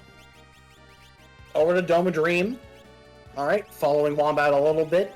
There are a decent number of item checks behind this, so it's not the worst. Alright, TJ is finally going to Floating Continent. He'll get 2 characters. 2 whole characters. That's going to give him more to do. But then only put him 2 Espers away from finishing. With a couple characters that actually are very quick to just do their checks. Actually, in fact, if TJ does decide to go for Umaro, because I don't think he's gone back to Tritalk yet. If he goes to the end and grabs Umaro and does those 2 checks, that throws him into... Or no, he's done Tritalk. Never mind. There's only 1 Esper behind Umaro. So, I guess, I'll be curious to see if he decides to bail after Celeste. Because that's a character that gives a lot of checks for a lot of options.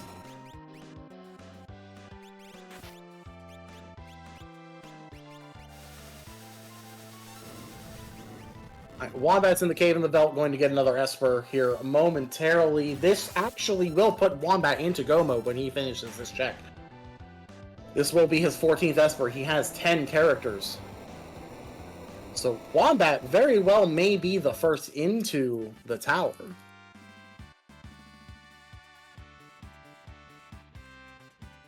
Then at 8 and 11, we'll see how much he gets out of here. This...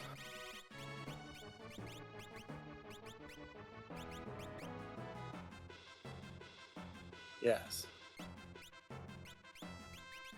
So yeah, Wombat sees the Esper. I'm sure it's very excited about it, knowing that he's that close.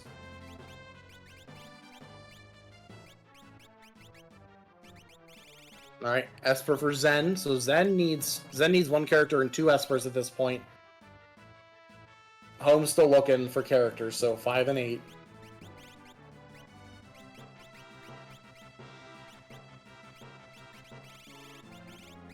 Yep, TJ's at 8 and 12 now. Still working through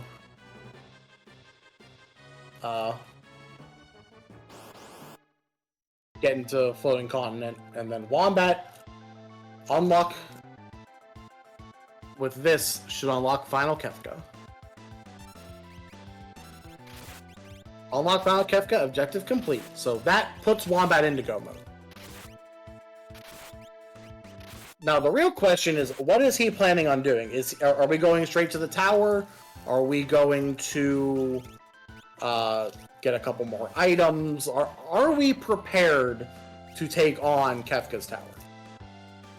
That's the current question. Are we prepared?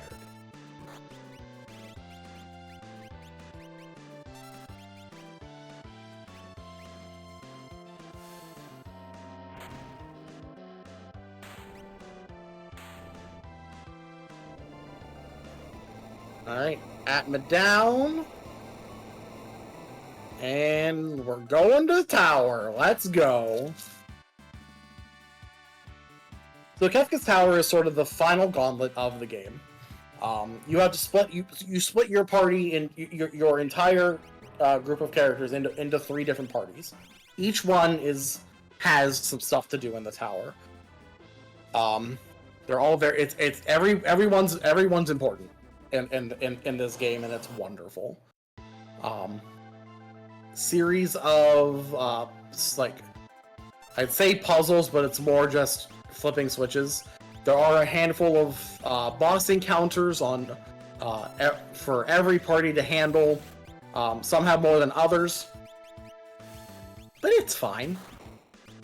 And then once we get through all of that, take down the statue fights, it'll be on to Kefka.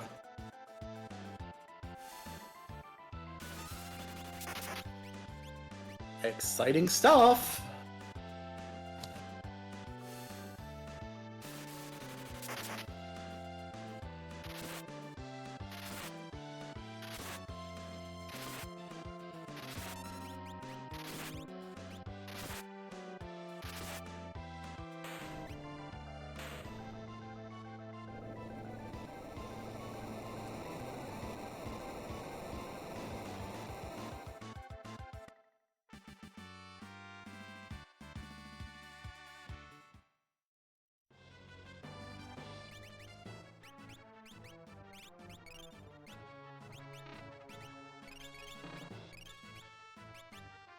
Alright, so yeah, party, this is, I believe, party 2 with that Wombat has for Mog. Parties 2 and 3, typically, they basically have like a straight shot. They have a couple things they have to hit so that party 1 can make it through.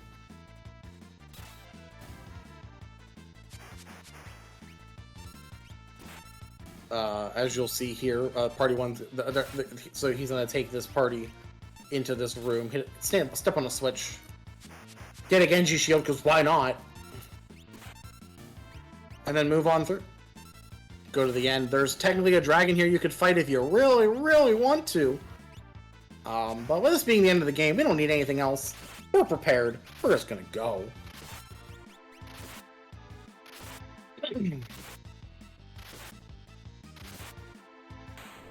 By go, I mean prepare our party. Because you want to make sure everyone, at least one person in each party, has a Moogle charm, so you don't have to fight anything on the way. You definitely want to make sure you do that. You don't want to end up here and then die because the random encounters are rude. I've definitely done that. Alright, TJ on to Doomgaze, working his way down to Floating Continent. Rip Mog. Alright, home, back, taking on the Gold Dragon. Saying, I'm back from an hour ago, I'm coming for you.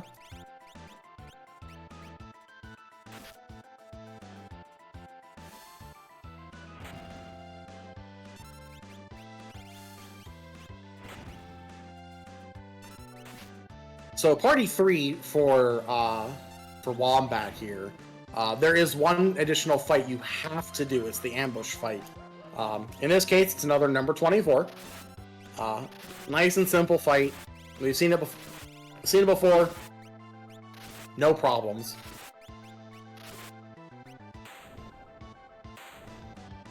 Nice job by Mog taking down Doomgaze there. Very, very good. Home gets the Unicorn Magicite. Still, I believe at this point, Home needs to go to Fanatic's Tower. Because that's where Gao is, and Gao alone is locking, like, 2 other characters. So he's gotta push himself that way.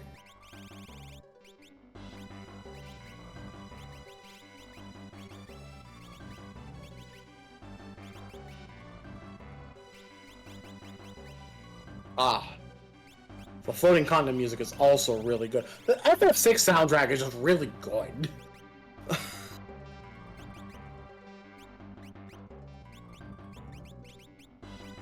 Alright.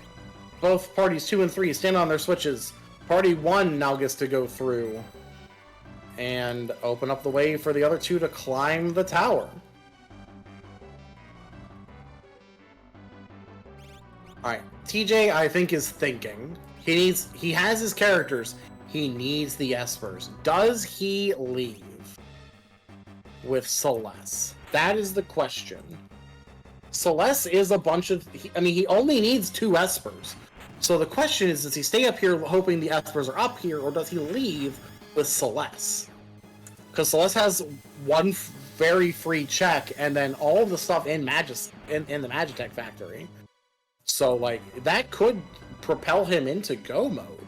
He just has to get the Espers. Zen is looking for a character at this point. He has 14 Espers, just needs one more character, and he's set to go. Home is looking. Home is looking for characters, so you can have stuff to do. I believe in you, Home. The tricky thing here is that the character Home's looking for is at Fanatic's Tower, which no one likes to do Fanatic's Tower. I don't like to do Fanatic's Tower. Alright, so our first fight of Kefka, the first pre-statues fight, or the only pre-statues fight, is Piranha.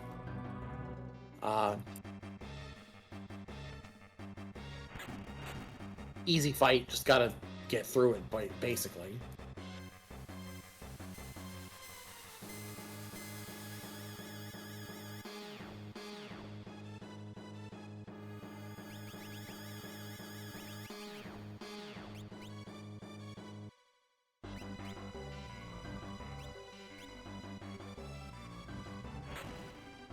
Home is still looking.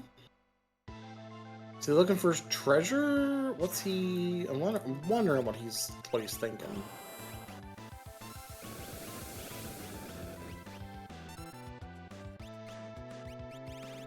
Alright, Zen taken off. Where are we going? Zen over to Doma. This will also launch Zen into go mode. Mog is here. This gives him his last character he needs. Will give him the flag, the okay, to go to Kefka's tower to fight Kefka.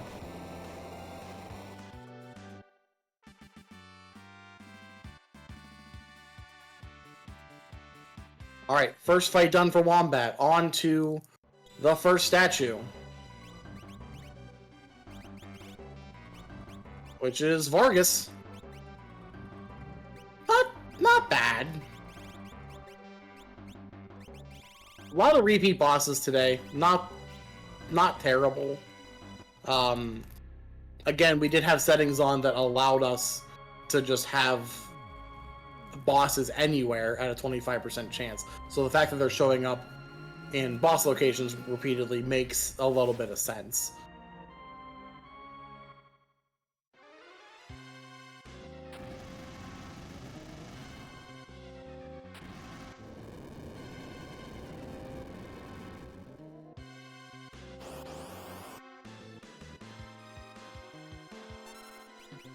Alright, TJ working his way through. We will get his Yeti at the end of this. Home back at the Kefka Norse check. Doesn't see that it's a character, but we're going to do it anyway.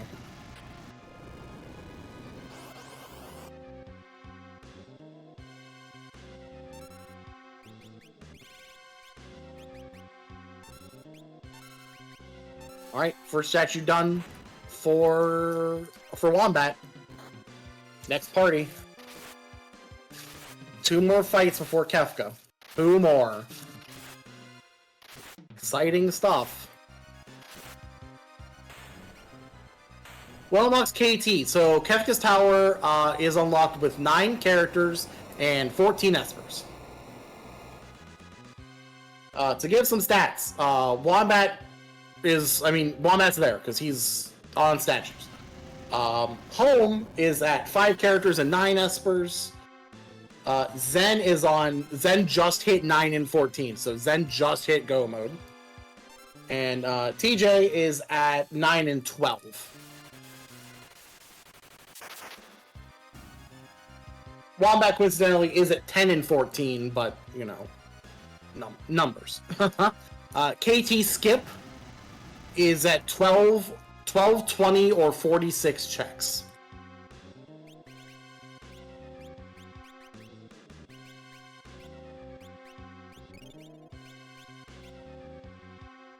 So Zen here is probably heading straight for the tower. Yep, up we go. Dragon down for Wombat. It's another statue. 1 more to go, and then we get to talk about the Kefka fight.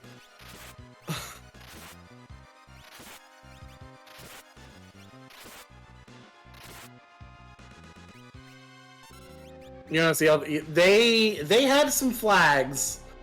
There are some flags, Sawyer.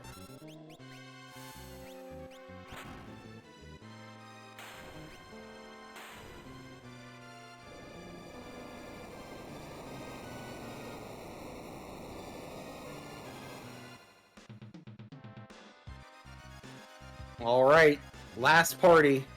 Who is our last boss before Kefka? It is Piranha again. Here we are, Piranha.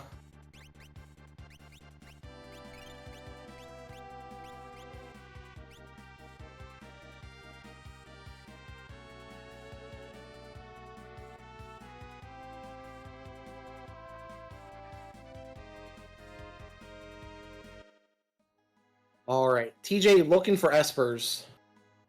Desperately looking for espers. Luckily, I believe there is one on the Celeste check here, so that he'll be just down to 1. Just needs to find 1. Home, in order to progress, he has a ton of espers. Home is basically set in terms of espers. He has 10. He needs 4 more, and those will eventually just fall into his lap. But he needs another character, and his only other character choice is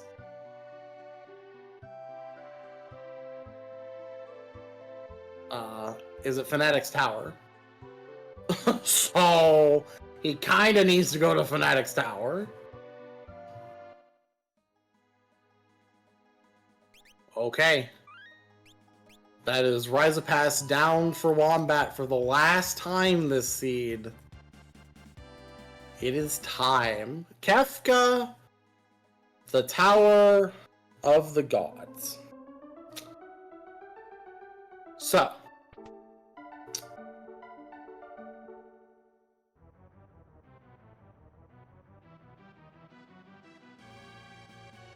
The Kefka fight is split into 4 phases.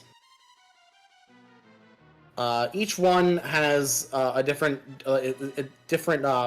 targets to hit. The first one is well, you'll see.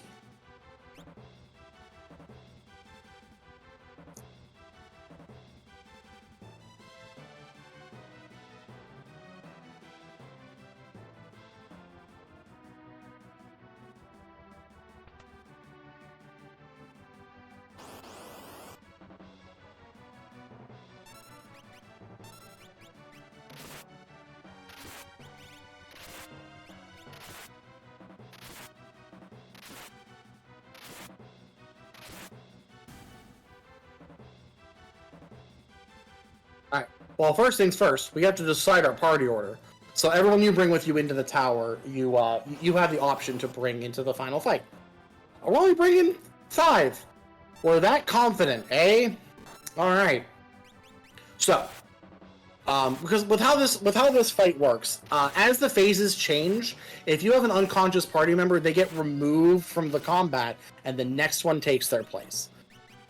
So here we have 3 targets: the left hand, the right hand, and the head of the bottom of the statue. Typically, players will want to fight these in a specific order to ensure that certain attacks don't.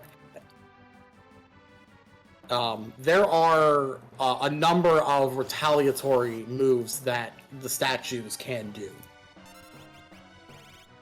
In this fight in particular, for this first phase, I believe the short arm, the fist that's closed in the back, his left arm, because I physically turned to figure out which arm is which. That's the one you want to kill last because it has the least bad counter attack.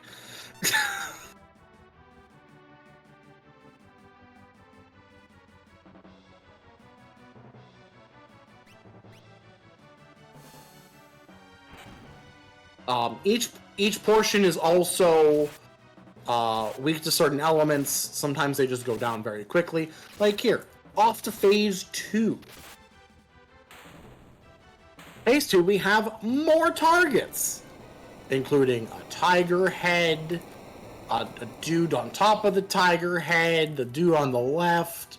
There's a lady in the middle. Like there's a bunch of different things. Here you really want to, if you can, mute the one in the back on the left, because he has the ability to full revive another portion of the statue. And that's not good. Are these technical terms? Sometimes. It depends upon the day. The tiger head in the front is weak to ice, also does a lot of damage. Although sometimes it's just better to, you know, cast Ultima and hit everything and just hope everything dies.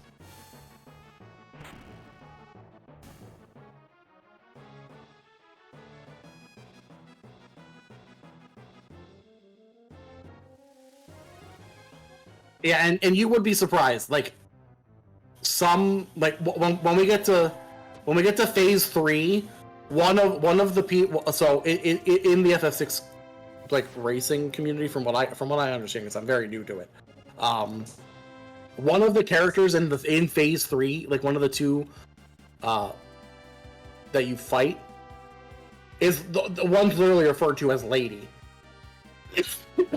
Excuse me. And you always remove Lady first. There's the lady, and then there's the guy. I don't know what the guy's name is, but he's the one who casts Calmness. Which, Calmness, like I said, is something we want to protect against, so that we don't, you know, insta-die before going into Kefka. Because that's bad. But the guy in the back, as, like, when he dies here, he casts a spell on your party a couple times. So if you have any magic effects on your party that go away as you move up to phase 3.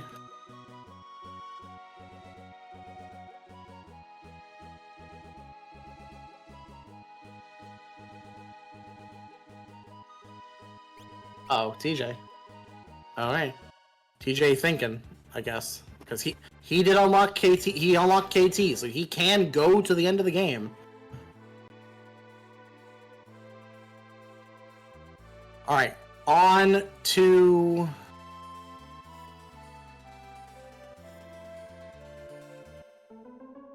phase 3. So the lady, tends to cast either White Wind or another wind spell. One of which, Sleep, right, that's his name, thank you. But she tends to just heal or do damage to everyone. Well, her heal is based on how much health she actually has. So it's not though. As you damage her, it does less. It heals less and less. Sleep, however, you want to take out as quick as possible as well, just because he does a lot of damage eventually, or will cause a bunch of status effects, which are awful. TJ here in the opera. I thought he unlocked KT skip. Maybe I'm crazy. Or not he not skip. I thought he unlocked KT.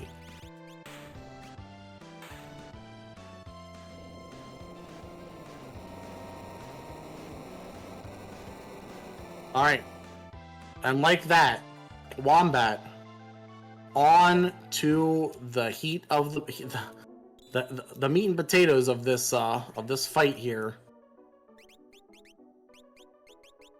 Here we are.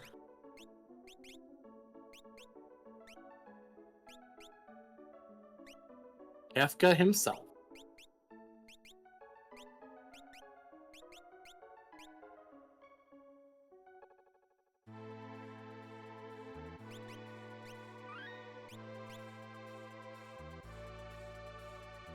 All right, so this phase of Kefka has 45,000 HP, and at a certain point, he just starts unleashing a move called Goner, which does a ton of damage.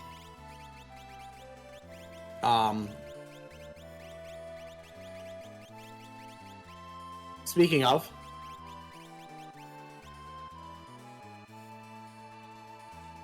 Oh, you know what? They have scaling on for final fights. I forgot about that. That's gonna change how this fight works, I think, a little bit. That was way early. Oh. Ignore me. Ignore what I'm talking about. Woof. Hi, Humbug. Welcome to Kefka. That is game though. That is GG for Wombat. That was alright, cool. Screen? Is the screen okay? Uh-oh. Wombat. Yeah, get your GGs in chat for Wombat, finishing with a time of 2:09 and change. I wasn't looking at the clock because I wasn't expecting Kefka to suddenly die.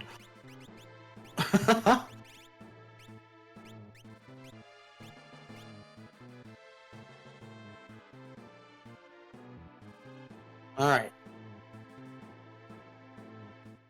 This is a race for second now. Zen is on statue fights. TJ working his way up there. Is that normal? I've had it happen once. So sure.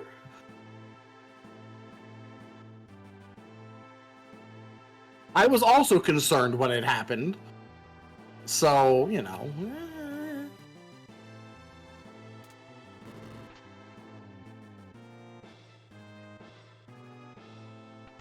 Well, some Pad Moon Pearl. Yeah, exactly.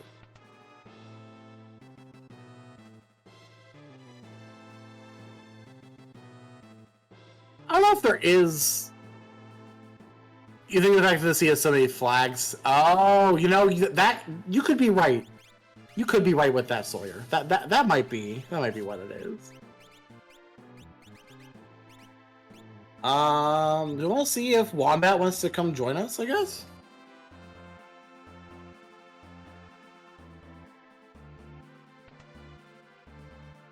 We can talk about the seed a little bit while we're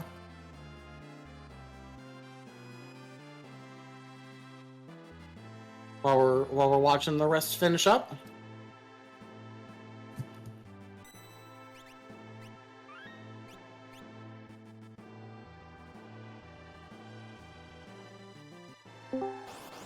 Hey, there he is. GG, Wombat. Thank you. that was. So, what did you think? So, I guess I have two thoughts on my mind. One, I'm dumb for not buying Phoenix Downs early, so I had to reset out of the burning house. Mm-hmm. Because I was just like, oh great, I can't bring Strago back on this feed. And two, what the heck was that path to the floating island? Because that was sucky. And I'm glad I got through it. Because if I had to do that again, I was just like, yep, okay, cool, we're done, I'm out. Mm-hmm. That whole... A lot of the early games seemed a little rough, just as a whole. I mean, you didn't see what we saw, but man, home trying to grind. Oh no. So there's 4 of you, right? Yeah. There's a 25% chance for a boss fight to happen in the wild. Sure is. So guess who got all the boss fights? Take it was home. It was home, yeah. I mean, to be fair, so, like, I took a couple of fights in the, what do you call it? The, South Figaro Cave to try to get, like, some semblance of combat on my characters. Just so, like, somebody would know, like, at least Bolt and Ice. Not the greatest to start with, but whatever. And then I was gonna go to Burning House and take grind fights there, and, well, you saw what happened. Yeah. Yeah. So then I was like, alright, well, what else can I do that's a grind fight? Alright, we can do Owzer's Mansion. So, like, the first fight was fine, like, got through it, no issue. And of course, the immediate next fight is a boss. Yep. Unfortunately, it was an easy boss. It just took a while to get through it. Right. But, no, like, once you finally got, like, some semblance of levels, like, especially I wasn't expecting Shadow to have natural magic. I was just like, here, have a free Ice 3 and Bolt 3, and I'm like, oh, everything just got a lot easier. Yeah, those are really nice that they just kind of showed up. So I think what helped a lot, like a lot of you were doing a lot of grinding, like I mean a lot of grinding early on.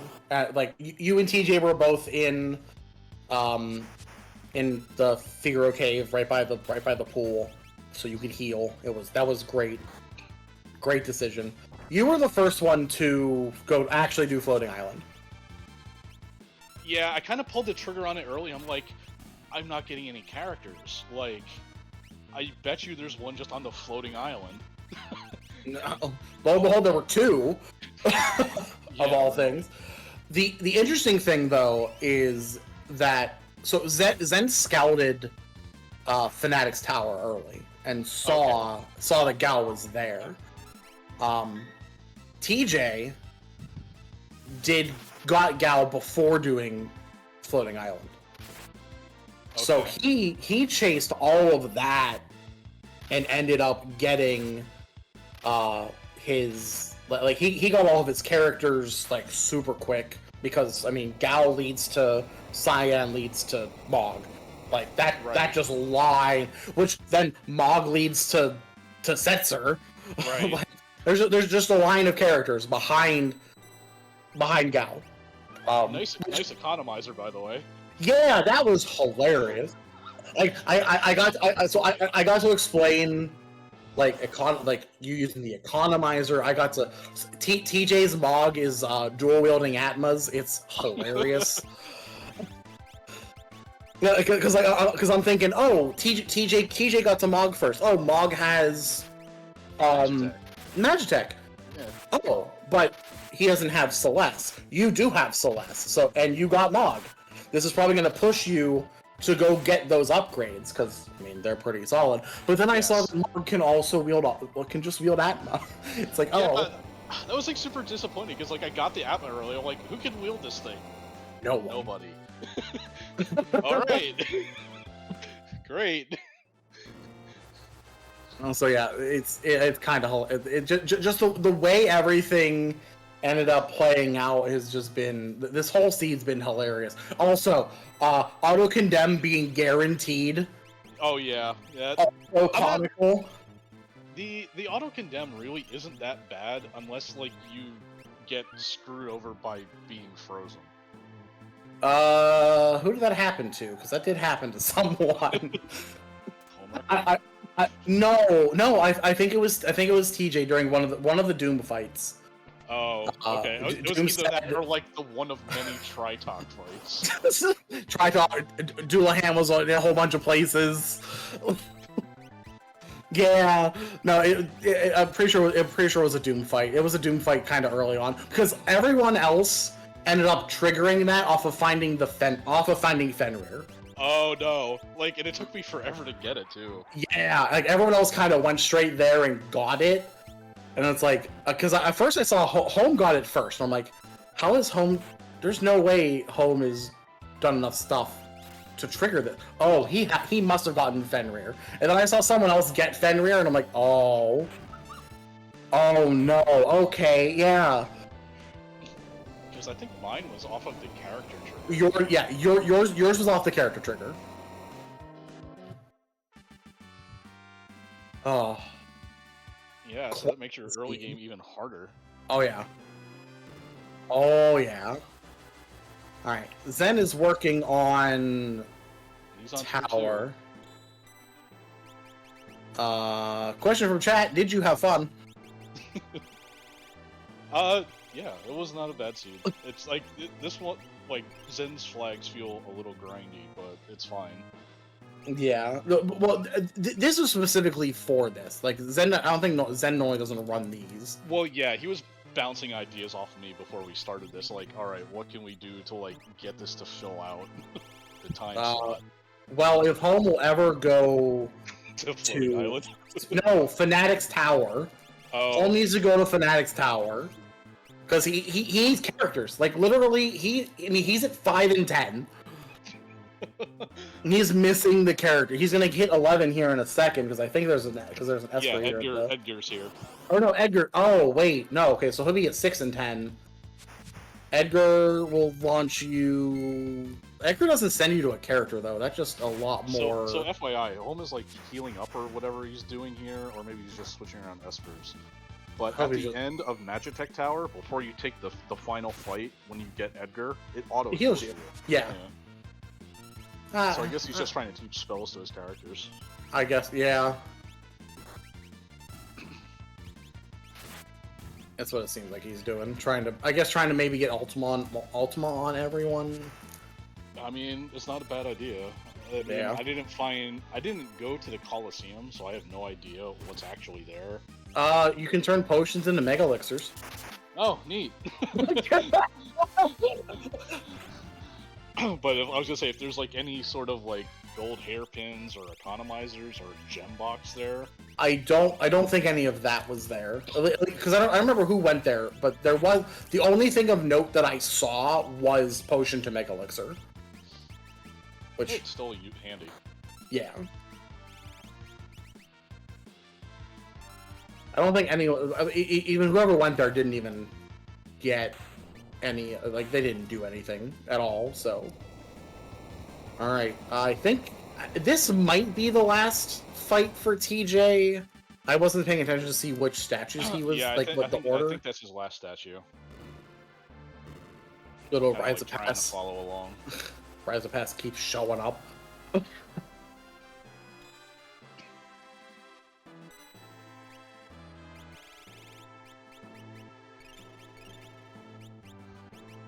It might have been this Doom fight, actually. I'm pretty sure the one that Home's doing, whoever ended up, yeah. I'm pretty sure it was this one.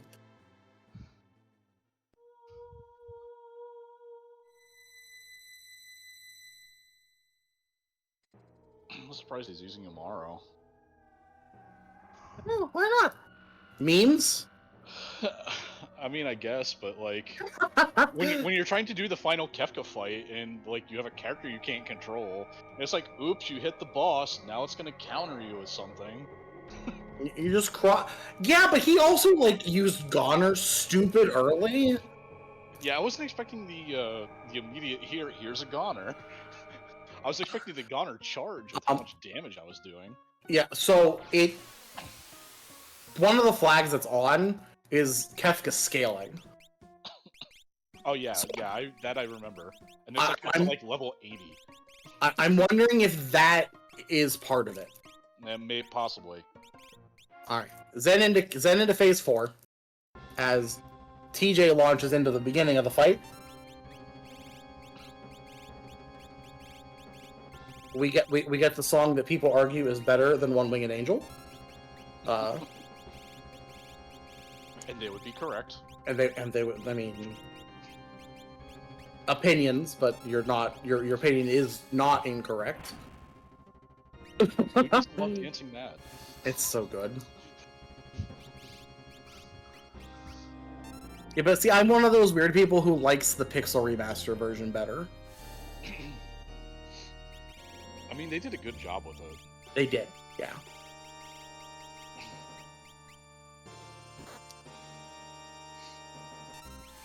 Also quite interesting, depending upon what language you play the game in, there are, I believe, vocals for each language for the opera cutscene. There are, yes.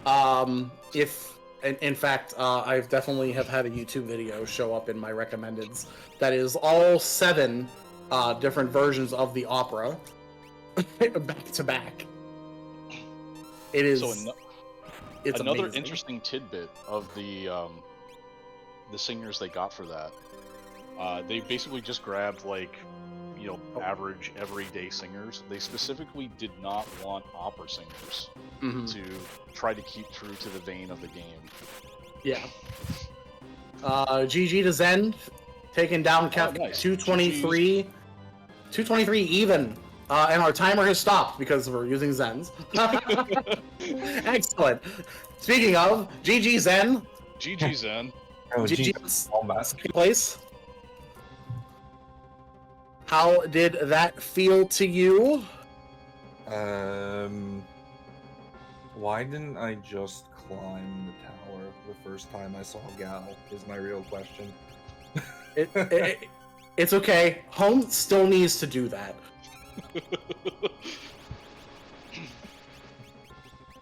Yeah, Because Gal is locking like 5 characters.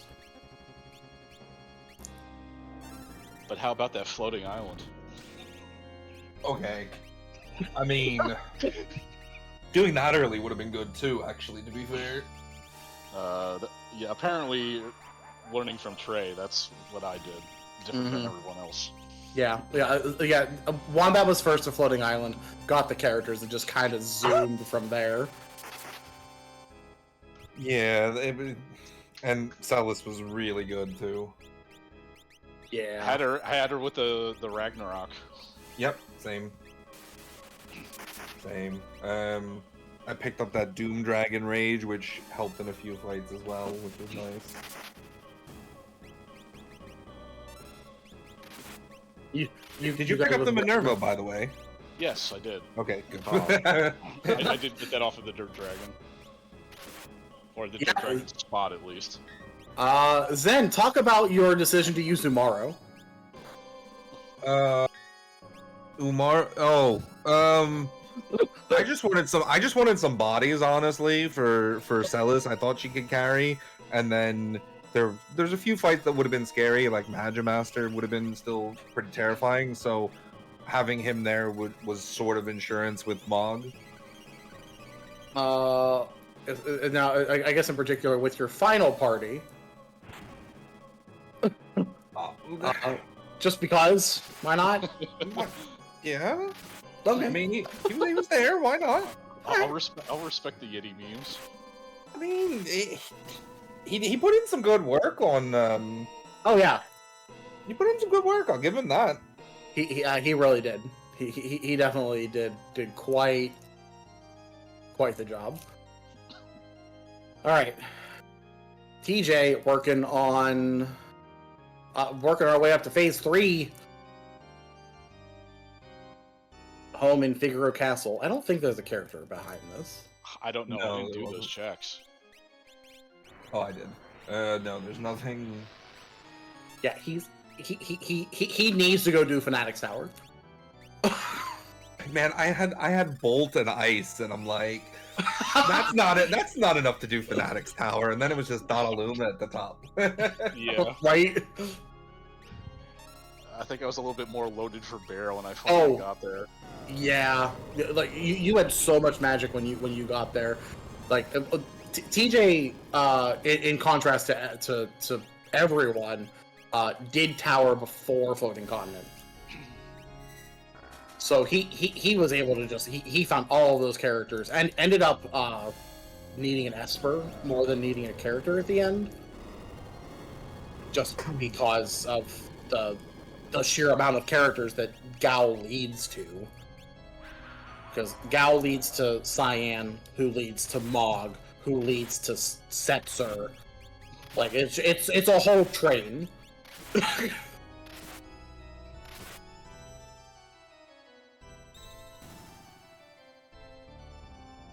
Nice sword block by Shadow there.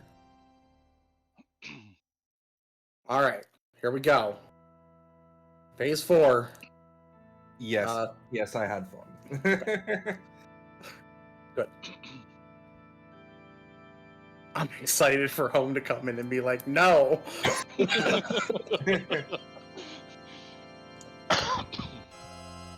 Just do Fanatics Tower. Just do Fanatics Tower, yeah. That is what it's. Oh, so for your parts then, you know how you put 25% chance for boss fights? Okay, so that going to floating continent. Okay, okay, dude. Oh no, grinding at the beginning of the game. Oh no, I found a grind that was okay. Oh yeah, I know. Guess who didn't? Was it home? It was Home. It was Home. So 25%. There are 4 of you. So one of you got a bunch of boss fights. Where is this Genji glove? I found that somewhere, TM. GG's, TJ. Jesus. TJ. GG's. Holy cow. Welcome. So, what did you think of the seed? Seed wasn't bad at all. Never had any problem with. I just went with this theory that I thought maybe over. Welcome. So, slowed me down a what bit. did you think? You know, I could basically just hold buttons during Final Kefka, so that was all right. But did you get the economizer? Oh yeah. Forget where it was, but yeah. It was on the Doomgaze fight. That's right, Doomgaze. Yeah. Oh. Okay, so imagine having Setzer. Don't forget where it was, but Again, you would have had to do. Where was Setzer was on Move Defense? Yes, Yeah. that is correct. Yeah. Which I don't think you were ever going to do. No.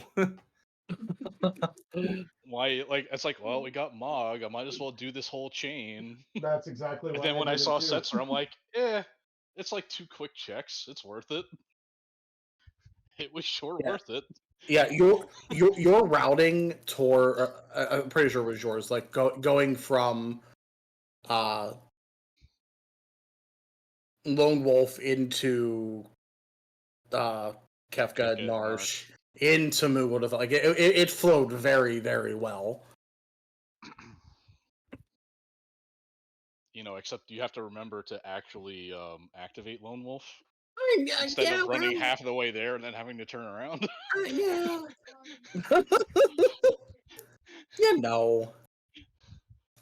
Oh, nice Tonberries. Good job, Home. If he has somebody, Wait, if he has somebody that can Paladin shield.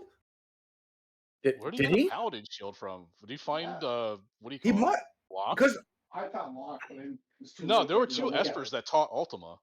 Yeah. oh wait, what? Where? There's definitely 2 Espers that taught Ultima, and I Mhm. made good use of it. I say Toronto taught Ultima. I don't think I ever actually used it, but I made sure everybody learned it. Well, what is You had an Ultima? economizer. Why wouldn't you use Ultima? Because I have Army of Mog. Yeah, I mean, yeah. If you're gonna add my Atma, offering Mog, and why do you need Ultima? I was gonna meme it during the final fight, and then I was like, we'll just sit here. Oh, hey, there's checks up there. For 5 or 3. For fun.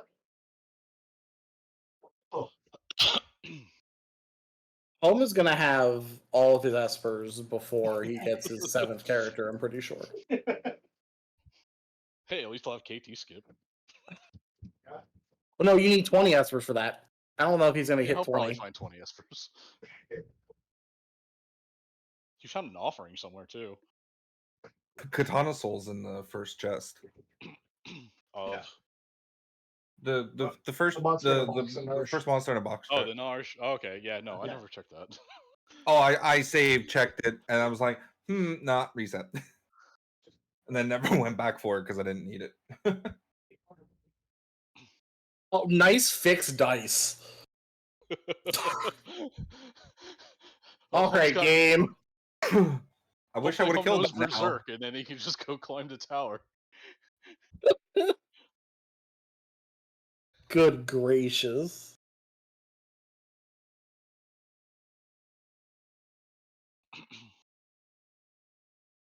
Maybe in the Crash Center? Maybe. They were in there. No, I don't see him. What are you doing, Home? I guess we're GGing. GG's. I think for a bit. That's He's gonna that's pass on the fair. interview. Oh. Oh.